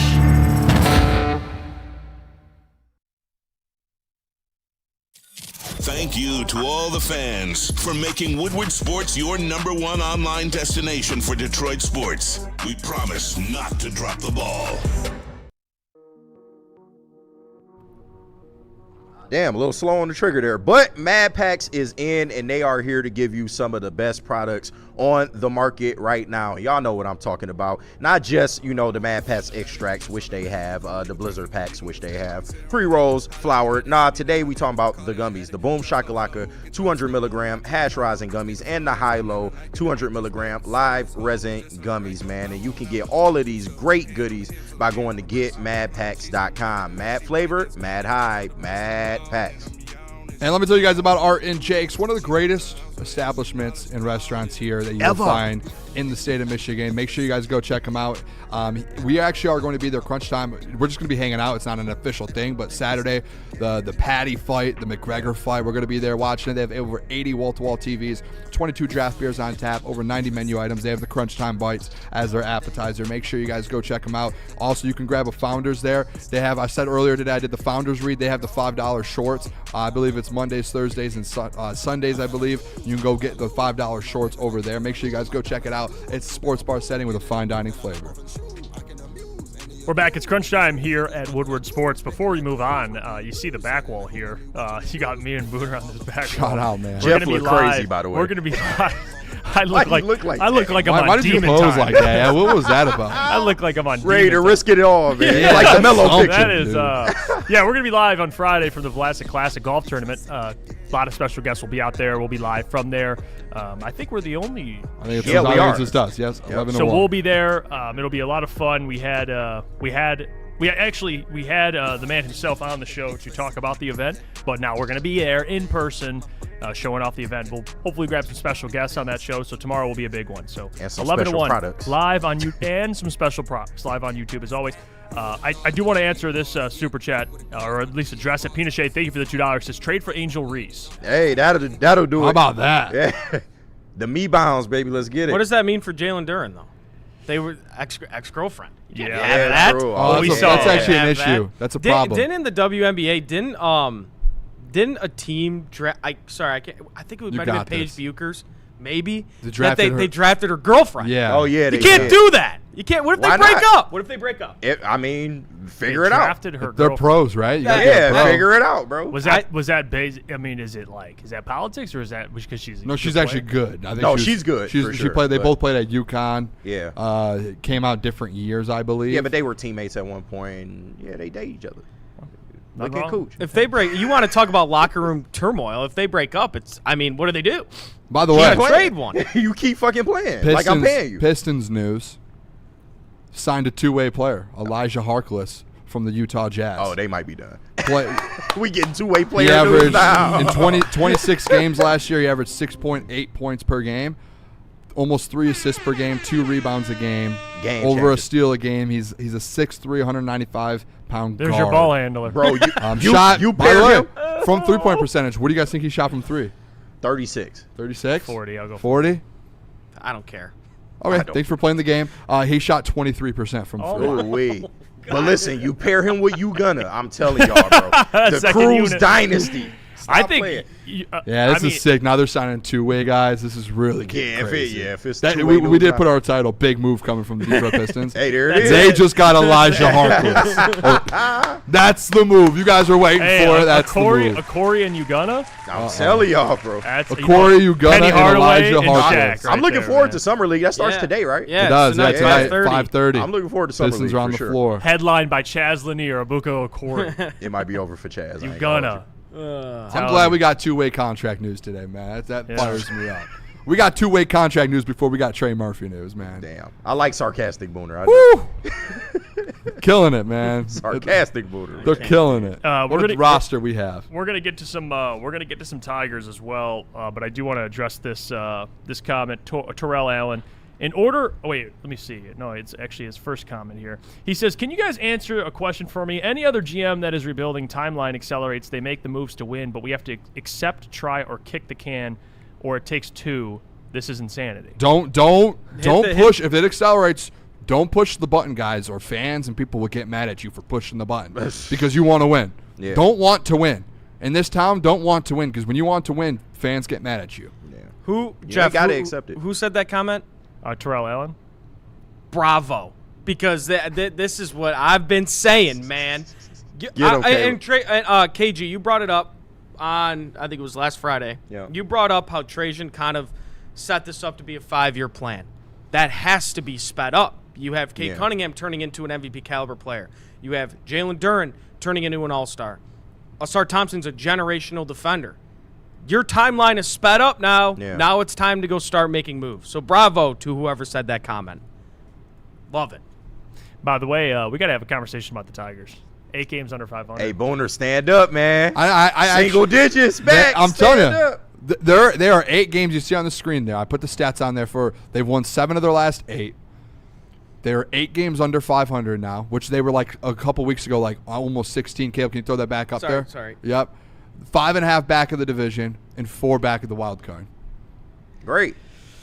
They're starting to move a little bit. I did ask Caleb, and you know what? This is a moment. I told Caleb, and you guys said, Booner, you're gatekeeping this, that, telling them all that. I did tell Caleb this morning. He walked in, said, hey, good morning, Caleb. Hope you're having a great morning. I thought Caleb actually went missing this morning. He's usually in at a certain time. Me and Jeff were a little worried. I texted him. I said, what's going on? I'm not going to say why he was late, but it was crazy. There might be a virus going around. I was on the can. Oh, wait. Yeah, there's supposed to be a. You got the clip? What happened? There's a virus going around that's supposed to. No, I don't have the virus. Keep people on the toilet for a very long time. No. So he might have that. Oh, damn. I But he had came mac and in. cheese at an unreasonable hour last night. Is it projectile, bro? Like, what's No, going on? no, Okay, no. all right. No, it was I'm just projectile checking the on my other way. homie, bro. Like, I will say, though, I said, good morning, Caleb. Good to see you. And I dropped- said, serious question for you. Will you ever be back in? Because I'm willing to say, you know what? you can watch Let's him put it again. all to the side. Because this team last night, I was watching them. Right now, they're actually fun to watch. Inspired. I enjoy watching them play baseball the last 7-8 games. Gritty tie. And I don't like that my friend Caleb in that nice clown hat is not enjoying and not able to watch them. So I'm willing to say, Even though he was watching them anyway. I'm but willing to say, hey, let's get back in on this thing. Like, I basically asked him, I said, hey, what number do they have to get to for you to be like, you know what, Boone? Let's do it. Let's Open the gate, Let's boy. ride this together. Open the man. gate, please. That's all. I would love to be side by side with Caleb watching this Tigers team going forward. I'm so stuck, but and what's the saying? Rock in a hard place. Yeah. I'm Yeah. stuck in between those two things. The rock and then the hard place. I'm stuck in between because I don't know. Don't do the it. answer I gave you, Booner. When you asked me, I said, "Look, I said you stumped me because I don't know." Don't go Because back if to they- the drugs, if man. If they, I know. Don't That's go what- back, bro. That's what it is. Because if I didn't watch the game yesterday, by the way, I didn't. So Booner did kind of gatekeep me. I kind of felt crappy if I was going to watch that game. However, if they keep winning ball games, man. They are 4 back of the wild card. It's going to be hard for me to be fully back, but I'm close. Man. Caleb, if I'm they win, they have the A's game tonight, and then Friday, Saturday, Sunday before the All-Star break, they've had the Phillies. If they win 2 of those 3, and they win the A's tonight, they win 3 of their 4 heading back into the All-Star break. That would essentially make them what? 10 of their last 12. They're only 6 out of 500. They're probably going to be 2 or 3 back, maybe 3-ish or 2 back from the wild card. Because they still got 6 teams in front of them. Yep. So the wild card. Well, and then that could dwindle down. It could by Sunday. If they're sitting there, Caleb, in the All-Star break, 6 under 500. Can we get you back? I'm putting out an olive branch, but I want people to know. Don't use the drugs again. Caleb, I'm putting Put out the an olive. needle down. You know you love this. You love the Put the Detroit needle Tigers. down, Caleb. Caleb, the MLB Network put out a tweet, and it's actually crazy. It says the statistics since June 1st in AL rankings. Oh, my God. Win percentage, 1st. Batting average, 8th. Runs a game, 3rd. Home runs, 1st. OPS, 2nd. ERA, 1st. You know it's not sustainable. Don't do it. You know it, This bro. is- this We've is seen this since June. before. You don't know it because We've seen this movie What did they before. do this the rest of the year? But I'll say so. And Scooble brought this up during his comments. He said this could be like a 2024 thing where they come back at the end of the year, they end up making the playoffs. But in that run, we were only really up against the Twins. Who had an epic collapse. Yes. In this scenario, we have 5 or 6 teams in between us that we have to pray they play bad baseball while we keep winning. They're playing really good baseball. You have 4 right now. teams in front of you, basically. 4. It's not 6. Yeah, it's but not what 7. are the You have the teams Red below? Sox, who you know what happened with them. They fired their manager. The Red Sox are the Red Sox right now. Toronto, Houston, Minnesota, and then the Rangers are that last spot.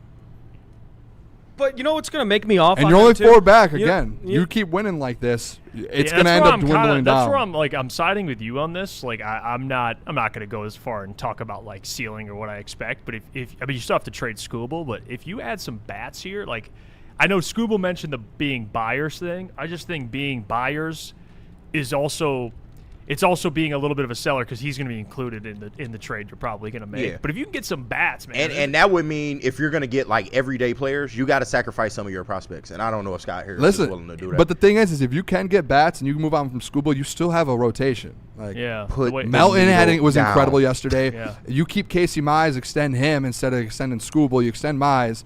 You end up potentially Jackson Jobe potentially could come back. You know, I have an answer for you, Booner. You could have a good rotation still and still keep playing and add bats and keep this thing rolling. I have an answer for you. Okay.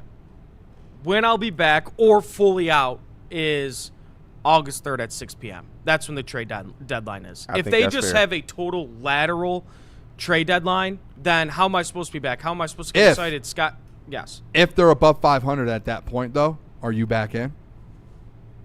Well, not if Scott Harris does nothing to improve the team, because then you're 500 for what? But if you're over 500 and then he starts to buy, things switch and he buys. But you know that's not going to happen. I don't trust Scott Harris. I don't.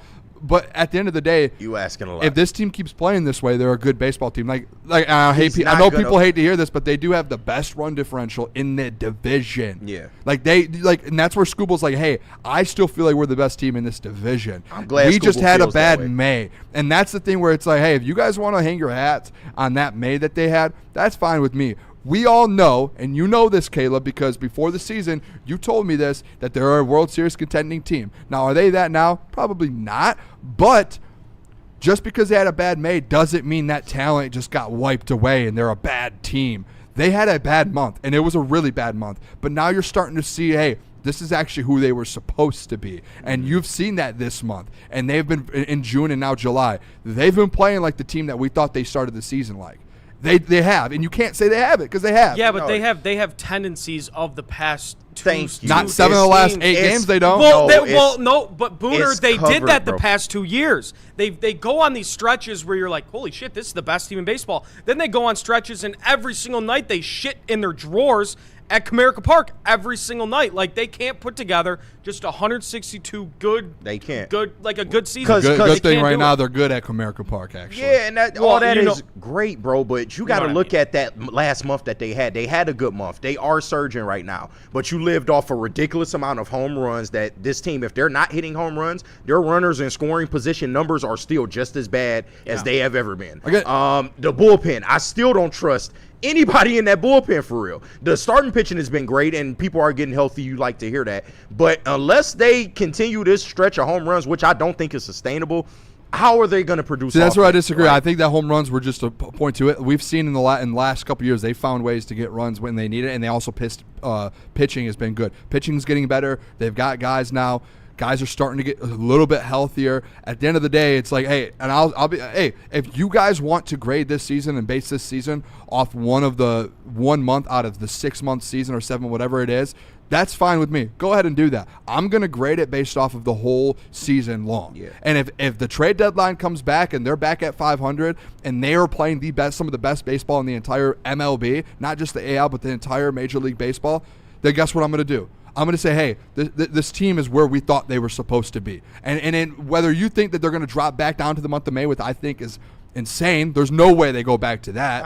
I wouldn't say no way, but there's no way they go back to May. That was like a historically bad month in Tigers history. What was it? They lost 21 of like 25 or something. It was bad. Like, we will never see that. And it might not be as bad, but they can do something similar. They can, but again, if you guys want to judge them off May, I'm going to also judge them off June and now July, where they're playing extremely good baseball. They're one of the best teams in the AL right now in June and July. So, hey, if they keep playing like this in July, guess what? I have 2 months to your guys' 1 month. I'm taking the 2 out of the 1. And that's fine. They still won't be above 500 even with those 2 All right, months. they'll get back to 500. We'll see. We'll see.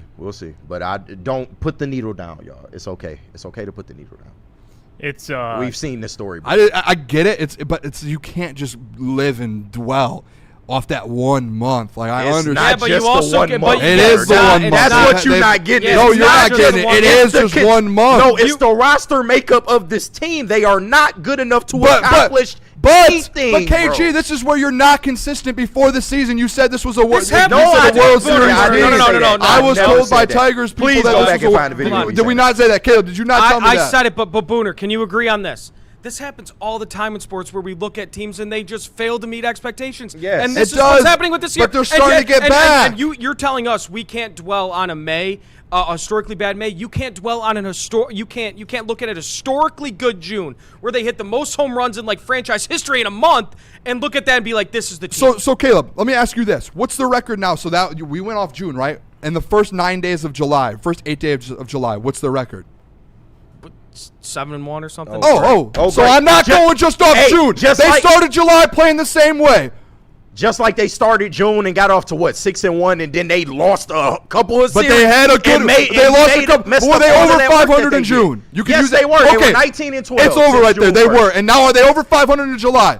Yes. That's it. And so it's don't gonna just get say you- I can't look at May, but then don't look at no. I'm looking at June and I'm looking at July. They're playing consistent baseball And you're since the start still of in June. the hole, dog. That's That's the point, bro. Okay, and then they're still in the hole until they're not in the hole, and then what are you going to say? You can't say that anymore. I'm gonna say they're not. They good were enough 16 to, games under They're not 500. good enough to make the They're- playoffs, they're- and if they are gonna make the playoffs, they're not gonna accomplish anything. I don't like. Who cares about that? I told Caleb this morning. I'm not listening. That's why we play the games, Warner. What It do is, you but mean? like every year, I mean, you're the Dodgers. Like guys, when you get in, you have a chance at the end of the day. Okay. The Dodgers and that I've never and me and Neil agreed on this. I will never in any sport be like I don't want to get in. I don't want to get in because we're not going to win anyway. Guys, we've seen Cinderella runs. I'm not sitting here saying the Tigers could go on a run and win the World Series. I'm not going to be like I don't want to get in the playoffs just because I don't think they can win it all. No, get in the playoffs and make a damn run. Like, what are you doing? Why would you not want to get in the playoffs? I had this conversation with Klotz about the Lions. I don't want them to make the playoffs. Why? They get in. Why? Why would you not want to beat off of them? Who cares? What if they win 2 games? All right, you got it. If that's the goal, I do got it because if the goal is hey, we're not good enough ever. So unless you're a top 4 team in baseball, NHL, hockey, or I said NHL and hockey, but the NBA or NFL, you just don't want to be in the dance. No, you don't think not the college saying football that. teams that are ranked 10th, they're like, we don't want to play in the college football playoffs because we just don't have a chance. No, it's get not. in the damn dance. It's not that. What are you Warner. talking about? But this is why I say you haven't been in the trenches long enough. bro. Jesus This is not just a this year problem. This is a multi-year problem that got expedited because you went out and got a Framber Valdez under the guise of, we're going to win now. And the way this season is played out, bro, I'm tired, bro. I'm tired of the same shit. I'm tired of this offense not changing in the last 3 years. When you know Tarek Skubal is up to be signed, you don't want to sign him, and this offense is only good enough to get you to a divisional round series. That's it. We have 2 years of examples of they're a divisional round team at best. If they get lucky, they are that at best. So it's just my opinion. I get that. If you feel that way, I'm not going to hate on you, but I'm just encouraging people, let's put the needle down. It's been long enough now. And the way this trade deadline is going to shape up, y'all, we really going to draw some conclusions on what the hell Scott Harris is doing in that offense. That's it. Let's take a break. When we come back, we'll continue this conversation. But first, we got to hear about our friends from Thrive. Let me tell you guys about double up Thrive. to Thrive and I'm Lube. getting KG some Thrive after the show here today. I might need it, He bro. needs some energy to watch the Tigers. It's time to upgrade your game. Go with Thrive Energy pouches.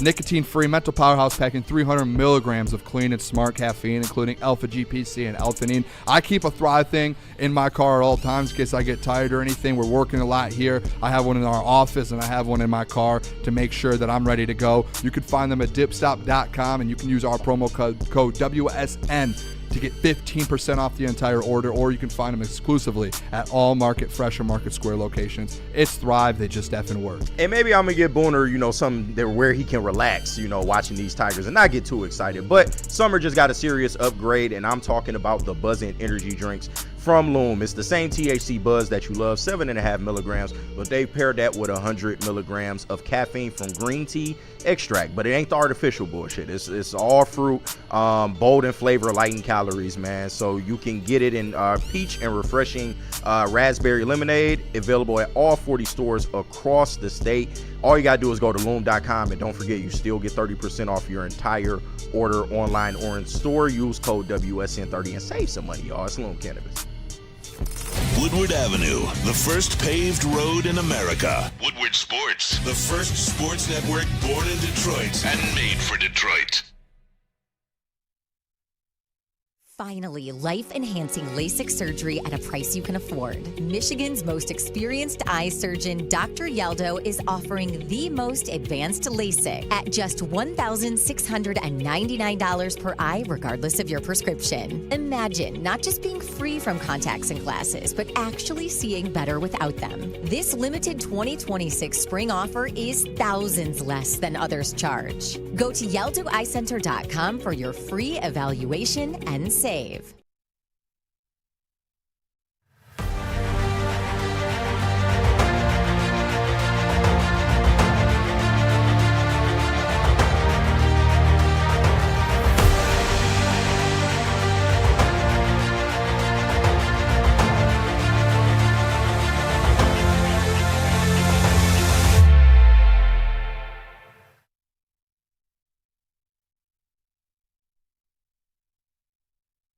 You're building a whole combat sports enterprise in the heart of it in Detroit, and that's what I think is the coolest. I think with opportunity, right? Like you said, maybe you like to punch people in the face for real, and you know, you want to be a boxer, and you have an option there. Maybe you don't like getting punched in the face, and you want to make, you know, you like the theatricals and the storylines, and so you have an avenue here. Maybe you start at one and then want to change to the other. I don't care. I just want you in the building and know that you have some place to go to explore that. Just having the ability to, what do you want to do and how do you want to do it to the best of your ability? And, you know, it all starts with the kids.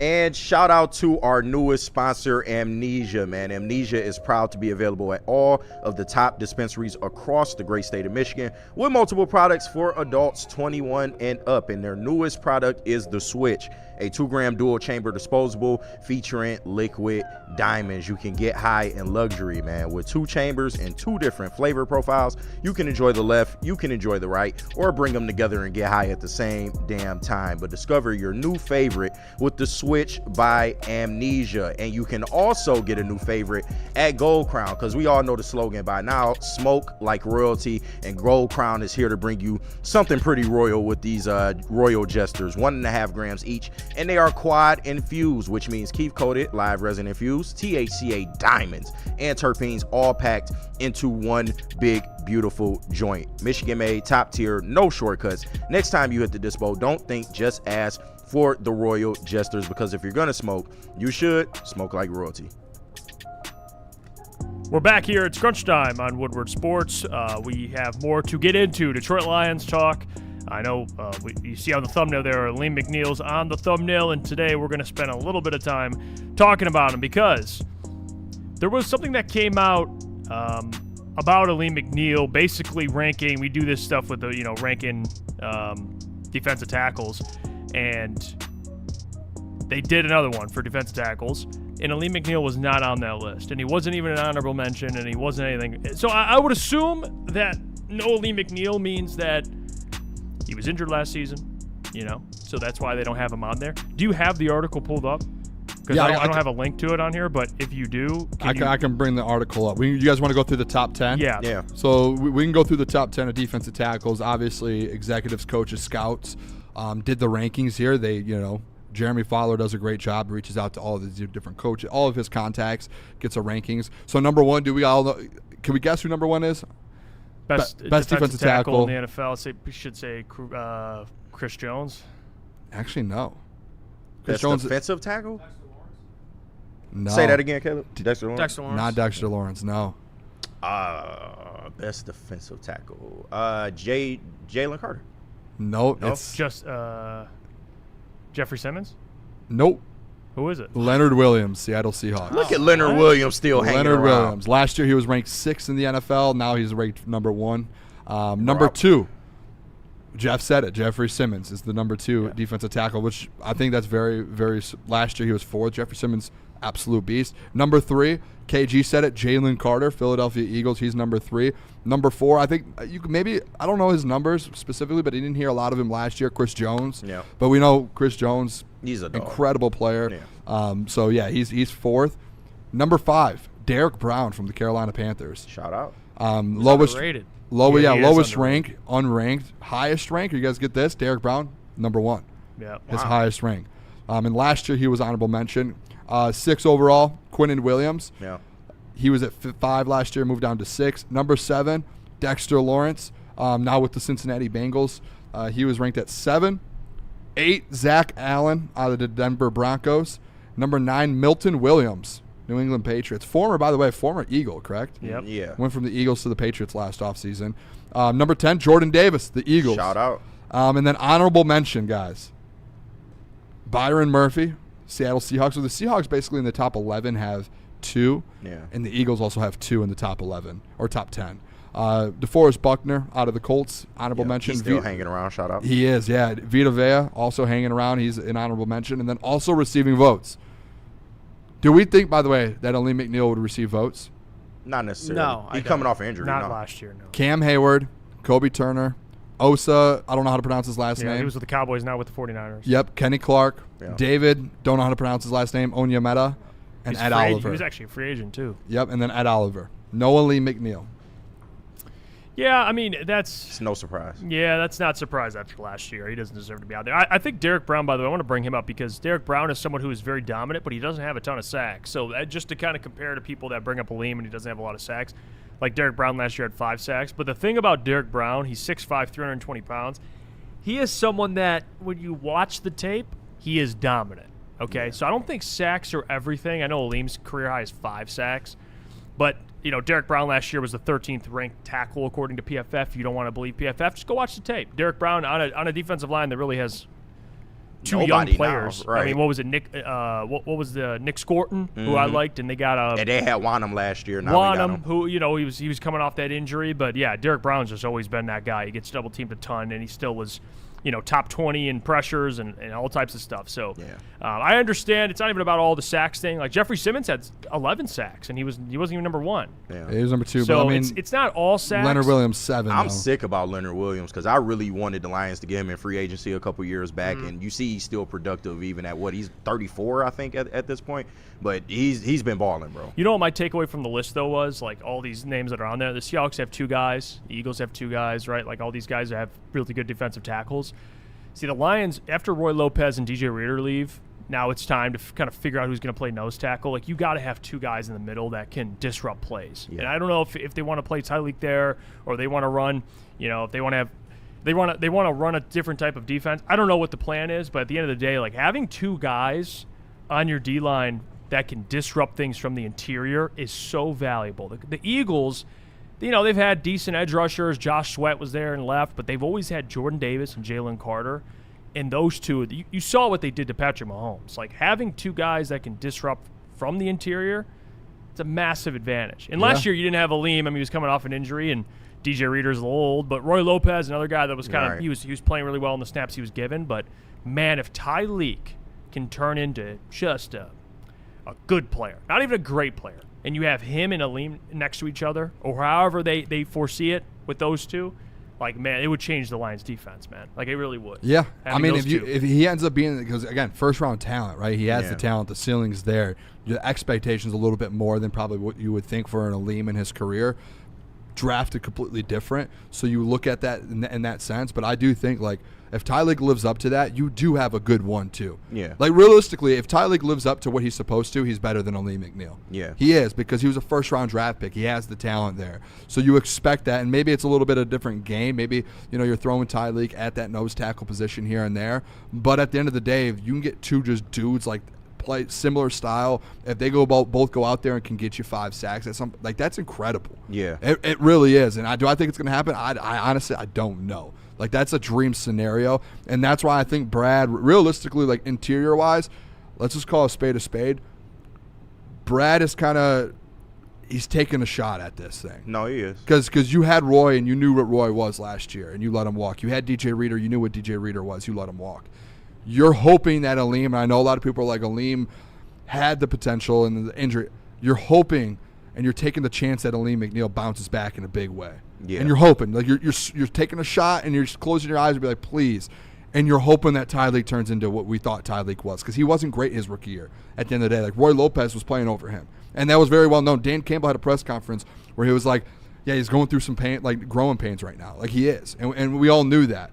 So you're essentially right now you're banking on both of those guys to hit, and you haven't seen it yet. So like that, there's a little bit of a risk there, I think, in my opinion, on Brad Holmes, hoping that those two guys turn out to be. They're talented, though. The pressure is massive because of the secondary, how bad this – I mean, the Big D Energy had the discussion this morning about the defense and how concerning it is. I get that. Like, the secondary is bad. But just how we expect it to look week one, it is bad. Yeah. You know, without Brian, with questions about Kirby.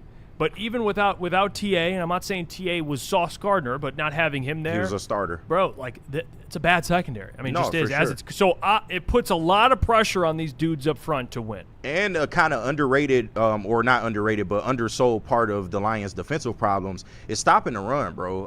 At one point, they were very, very stout in stopping the run. I believe top 5 at one point when you had just got DJ Reader and you did have a healthy Aleem, but that has regressed. And especially toward the end of last year, you really saw like how bad that rush defense was. So that's a small way that you can help this defense, you know, kind of perform this year is by getting back to you know, being stout in the run game and being able to stop those runs. And you do that with your 2 stalwarts in the middle. Well, it's about having an identity. The Lions over the last couple of years on defense at least had an identity with Aaron Glenn stopping the run.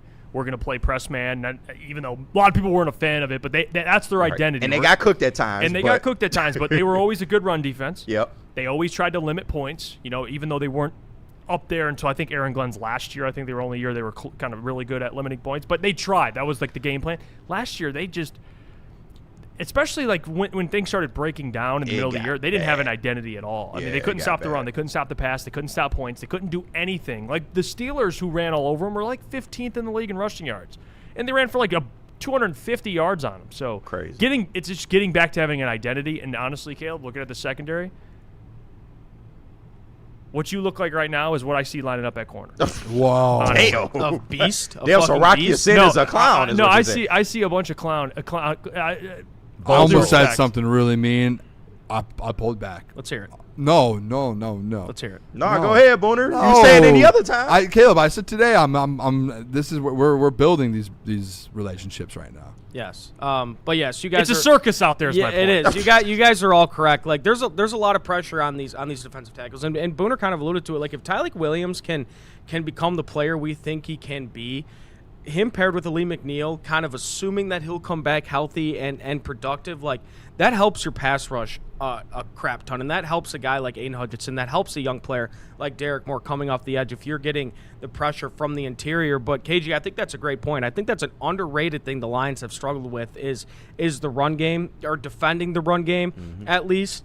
And they need to go back to having that identity and you know, on first down, not getting gashed for 7 yards, putting your, you know, defense in a bad situation in these 2nd and 3s, you know, 2nd and 1. So, yeah, there's a lot of pressure on these guys this offseason, especially Aleem McNeil. Yeah, Aleem, man, he's we know Booner going to be watching. Oh, 100%. I think the whole Lions fan base should be. No, for sure. He's about to be due 30 year fan. Yeah, he's about to be due $30 million, and you have an opt-out at the end of the year. Again, it's a prove year. I'm going to stay consistent. If he's not a Pro Bowler, you're probably opting out. And I've heard a lot of people, even people who cover the team, say, hey, if he doesn't perform this year, you're probably moving on. No, for sure. And as much as you might love Aleem McNeil, and I love Aleem, I think at his best, he's a good player. I've always said it's consistency for him. Yeah. Like you see 1 or 2 games where you're like, oh, this guy is incredible. Like that Dallas game, you're like, wait a second. And then all of a sudden, you don't see him or hear from him for a couple weeks. And then last year, I know he's coming back from injury, but that run game, that run defense was so bad. Yeah. And it always like started with Aleem McNeil and DJ Reader. And DJ Reader, you could tell he was working, man. He was helping. Yeah. And you could see like how many times did we do a watch party and Aleem McNeil gets right to the running back and just lets him go. And it's like at that point, it's like that's not really injury. That's just effort and getting the job done. And you're just missing tackles. Or you're getting to the quarterback, and the quarterback's just eluding you. And you're just missing sacks. Like, that's not to me hey, you're injured, you're trying to get back and get comfortable. No, like, you're just not playing well. And I think Aleem said it, like, it's a mental thing at that point. Yeah. So hopefully this year you can figure that out. I hope he does. Like, I think people think I'm like, I don't want him to. For sure. I would love for him to get back to Aleem. But I also would love for him to do it consistently through a 17 games. It doesn't have to be a whole 17 games, but you need to get more consistent. You need it for 12 out of the 17. Yeah. Right? Because not everyone's going to have a perfect season. But you need him to at least get in that conversation as a Pro Bowler because you're about to pay him All-Pro money, and he's due, like, I think each year it's like the cap, it's like 27 to 30 million. Yeah, and that's insane. And kind of to your point, you know, I think that the Lions still believe in Aleem McNeil and they want him to be here, but I think the circumstances of the last 2 off seasons is kind of forcing their hand, in which, yeah, it is a prove a year, and if you don't perform, they will probably move on, because when you look at what has happened with Kirby and TA and the fact that you may need to save money in order to make moves in the future, a lot of people, and you included, think that they kind of signed that prematurely. Well, we're going to find out, because, yeah, if he doesn't perform, I am of the thinking that he will get cut. So. Is there also, too, this is just how my brain works, I know it's like, hey, we got to get back to the run defense, like you said, Jeff, and it's like, get back to that. Like, that's something you need.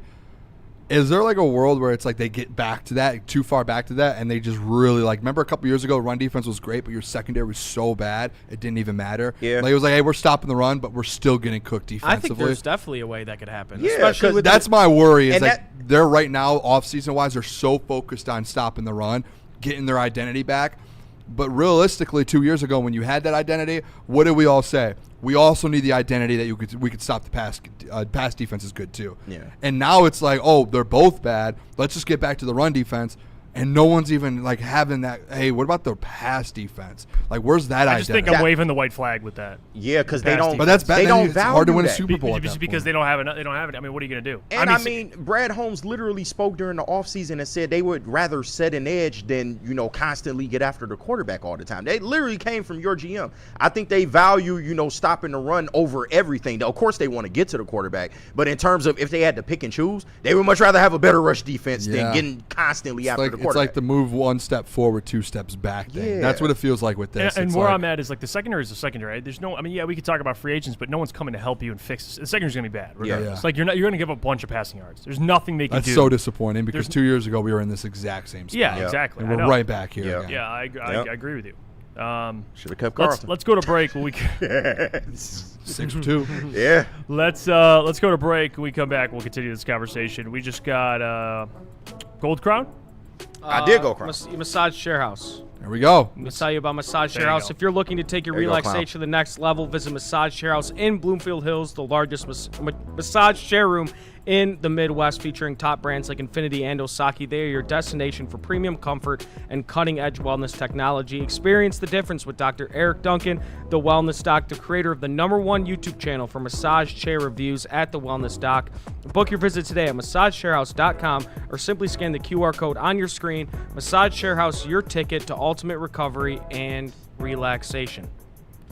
Game is won in the trenches, and our big fellas don't mess around. The Woodward Heavyweights on Woodward Sports. Some days call for light, others lean bold. What about everything in between? All Day IPA, the easy choice for every day. Citrusy, crisp, refreshing. Flavor you can float with. Light on the hops, big on refreshment. One's great. 2, even better. Brewed with you in mind. No shortcuts, no fuss. Big on flavor, never too much. All Day IPA. Hop into easy. It's game on at Art & Jake's. Wings, burgers, pizza, and ice-cold drinks served up with attention to detail. Wall-to-wall TVs, great service, and a vibe that keeps your crew coming back. Art & Jake's, a sports bar setting with a fine dining flavor. Thank you to all the fans for making Woodward Sports your #1 online destination for Detroit sports. We promise not to drop the ball. We're back. It's crunch time here on Woodward Sports. Mailbag time. And we have shit you may not know. So drop those mailbag questions. We will get to them. Caleb, tell us about some shit we may not know. Yeah, first thing, shit you may not know. Actually, you guys probably already know this. EA Sports sucks. And all EA Sports wants is your money. So we know that College Football 27 just came out, I think, today, actually. Yeah, and people have been playing it with the pre-orders. Came out today? I think so, today, yeah. But Booner, hold your horses for a sec, because I got some bad news. Yeah, it's getting bad pushback.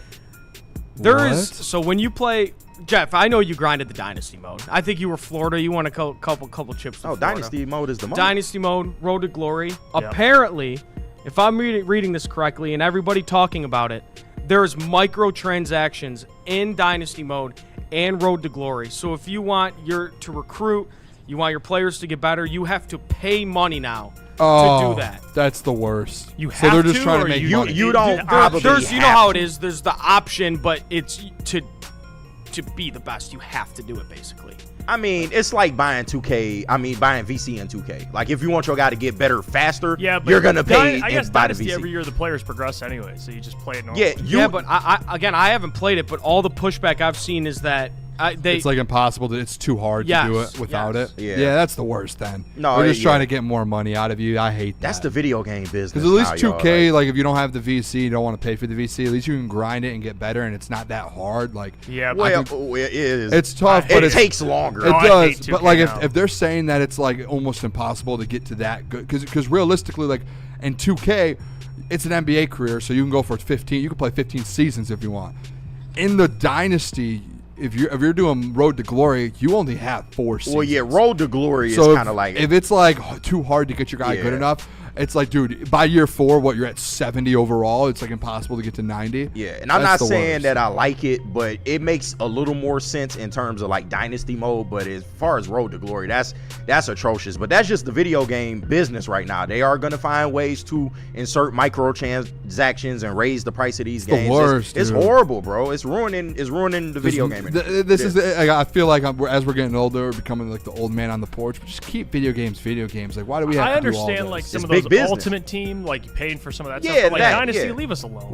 That's like one of the greatest things about college football. The game was always the Dynasty and the Road to Glory. Those were like the 2 greatest things since back in the day. Like whenever that other, what was the game with like Vince Young on the front, like.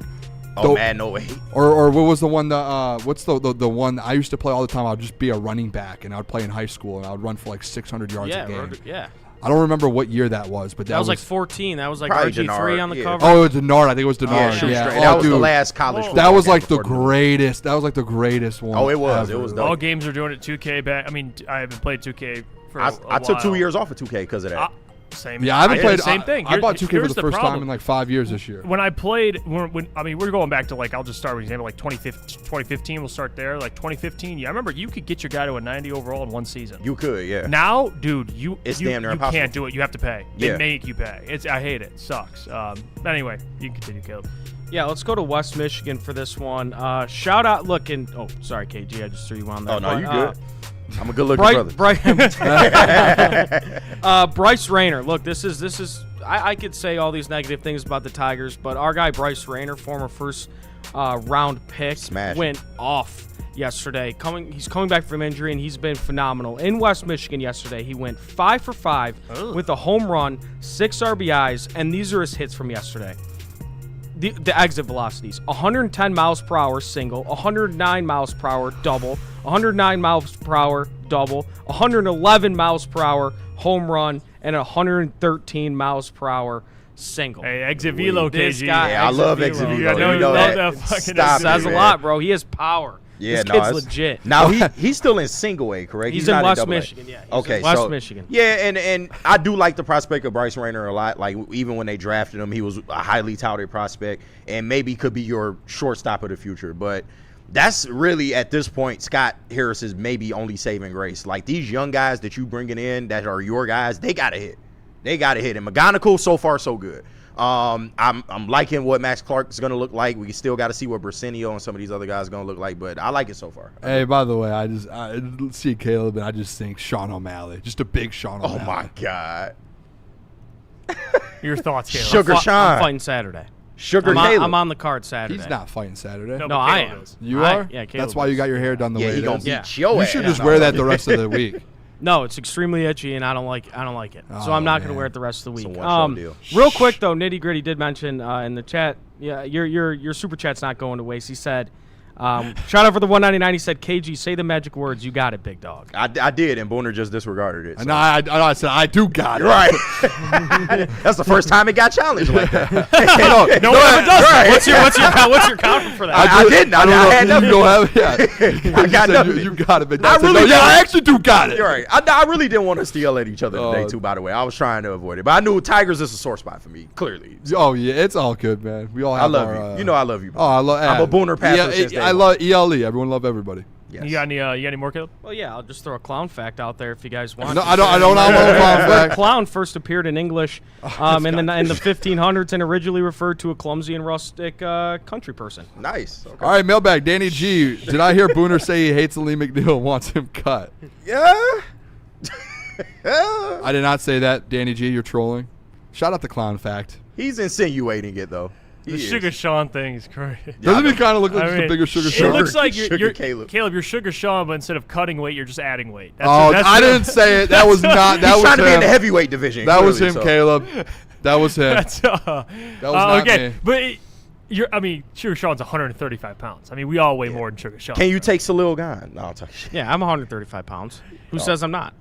Oh, you I'm a not. featherweight. I'm not. Oh, I was about to say. I'm not 135 Hey, pounds. Biggest featherweight I ever seen. Mike G. Mail sack. KG, is Maz darker than Manute Bull? I wouldn't venture that far just yet. I would not venture that far I just wouldn't yet. venture that. I mean, that is. He went on Yeah, no, vacation. that's He great. did come back extremely tan. No, he Bull? is very tan. He looks like a brown man. Yeah, he must have been in the sun the whole time. His full Arab is showing now, so yeah. Shout out. Here we go. Mail sack Booner. Who wins in an Oklahoma drill? You versus Tone Neal Rule. I'm not doing that. I've decided I'm not doing any. Are you still out on Neil? Update. We're getting back a little bit. He's on we vacation go. right now, so it's hard to get back and have those conversations. talks while he's are gone. ongoing. Is still. the break Yeah. good for you guys? Like him being The break gone? has been good. He did come up to me before he left the other day, and hey, Boone, hope you're doing well. Aw. You know, he said, hey, Aw. hey, have a good show today, Boone. This is Neil soft. never does This that. is so soft. I man. know, bro. What are we doing here? Listen. I'm just living my life. No, you don't know what I love, bro. I love Booner's gripes. Like, Booner just got a whole bunch of gripes with a whole bunch of different people for no reason at all. Like, Neil, Caleb, Lamartine. like, me sometimes. Like, he'll find something in the hallway to get mad about. It's always great I with just Booner. say, I love it. Yeah, I just say what comes to my mind. I don't have like I'm just gonna say it, right? Like, You'll come up with a problem, though. I That's think one it's thing fair. about Booner. He'll come up with a problem. Now you gotta fix them. You always gotta fix something. Him and Jeff sometimes. Like, it's always something yeah, with I know Booner. about that. Yeah, it's I always know all something with about Booner. that. It is. I love it. Snake Wagner in the chat says Caleb looks like Sugar Sean took the nickname and ran with it. Sugar. It's Sugar Sean. Right. Glucose Sean. Oh no. Glucose on that. I should have thought of that. I thought that's what you were gonna say. Sugar Sean. That's like a Tony Hinchcliffe, man. He's just dropping those fucking Right. witty ass. Oh my God, Sugar Sean. Here we go. Shad. Mailbag. Do you think Troy Weaver leaked the Murphy info to bait Pistons fans into crying and riot enough to make Trajan, bite and trade picks for Murphy? Weaver knows his target audience. Maybe. What about Freddie fell? Can't put it past him. Freddie fell for the $2. Tom Asway is now Montavious Jones. Mastavious Jones is crazy. That's hilarious. Mastavious Jones, New York. Man, that's funny as hell. Even Crazier Clown said Booner is just emotional and a true believer. Gets worked up, but always been cool at the end of the day. Why can't a guy just have just a little bit of motion these days? Yeah. Why? Speaking of which, do you have motion? Like actual motion? Oh, motion? Yeah. 100%. I don't even know what that means, but I don't even know what that means having motion, but I think I have it. Right. I bet Jeff knows. I'll say I can't say if I do or not because I feel like someone can't say they have motion. Someone else has to say, hey, that guy has motion. You know what I mean? No, I feel that. I can't say I have. What do you think, Jeff? Yes or no? I think you've improved your motion over the last year. Here we go. Improved motion. Caleb, Okay. yes or no? I'd say you have motion. Wow. I think to an extent. Damn. KG? I haven't seen your motion, so I can't speak on it. I don't even know what it means, but I love the fact that the boys said, yeah, I've seen it. Right. Kool-Aid, does Booner have motion? Yes or no? Why you're in? Motion, yes, he said. Motion.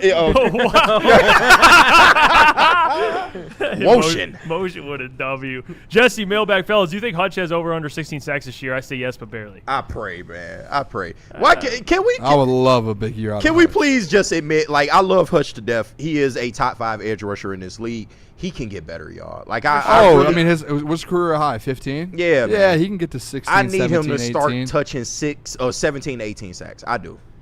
Second, Booner, how does Patty win this weekend via sub or decision? I think it goes decision. I'm not going to give my Who's he fully fighting against? takes. BSD. I'm going to say we'll talk about I think UFC a little bit tomorrow. We should do a small at the end of the show. Just a little bit. Give our takes, our picks, because I do think this is like the biggest fight in a while. Whether we think it's a good one or not. I'll be honest, so KG. I have to look at Jesse, it first. I always tell Booner and everyone we go to Art and Jake's. I always have a list. It's like a list of just killers. Yeah. And there's only not everyone makes that list. No. You know, like Islam. It's Jeff's killers. Islam. He's not a fighter. Just a Islam killer. is a fucking killer. I think BSD Islam. might be on that list. Bro. Yeah. He's I would say so. killer. Hold on, I want to see. I'm not familiar with BSD. Not everyone gets on there, you know. And there's some guys you watch fight and you're like, this dude isn't here to like. He's here to Cosma, kill. there's some guys like that's Cosma another good Shemaev. one. Yeah, but the thing with I'm here to hurt somebody. I'll say this though. Ilya was on that list until he got his ass beat. Yeah, I will say though, a lot of his fights are either submission or knockout.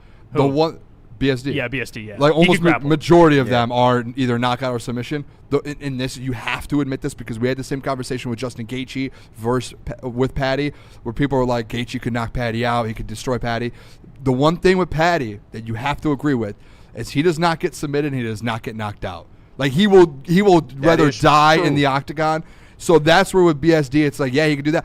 He's used to finishing fights, right? Yeah. You can't finish Patty. That's a fact. Like it's like almost impossible to finish Patty. Yeah, but if that's where it's like if it goes decision, I think Patty can win decision. I don't know, but if you're gonna be getting up off the ground every 2 seconds because he's constantly taking you to the ground, I think that's where the problem lies. You know what the difference is? Gaethje will stand up and let's punch it out. Yeah. BSD's gonna be like, I'm gonna hold you down For sure, which is fair. But I don't spend the whole fight. I just don't see a world where it's gonna like. That's why honestly, I almost might just bet to go the distance because you might. If someone finishes, it's gonna be BSD.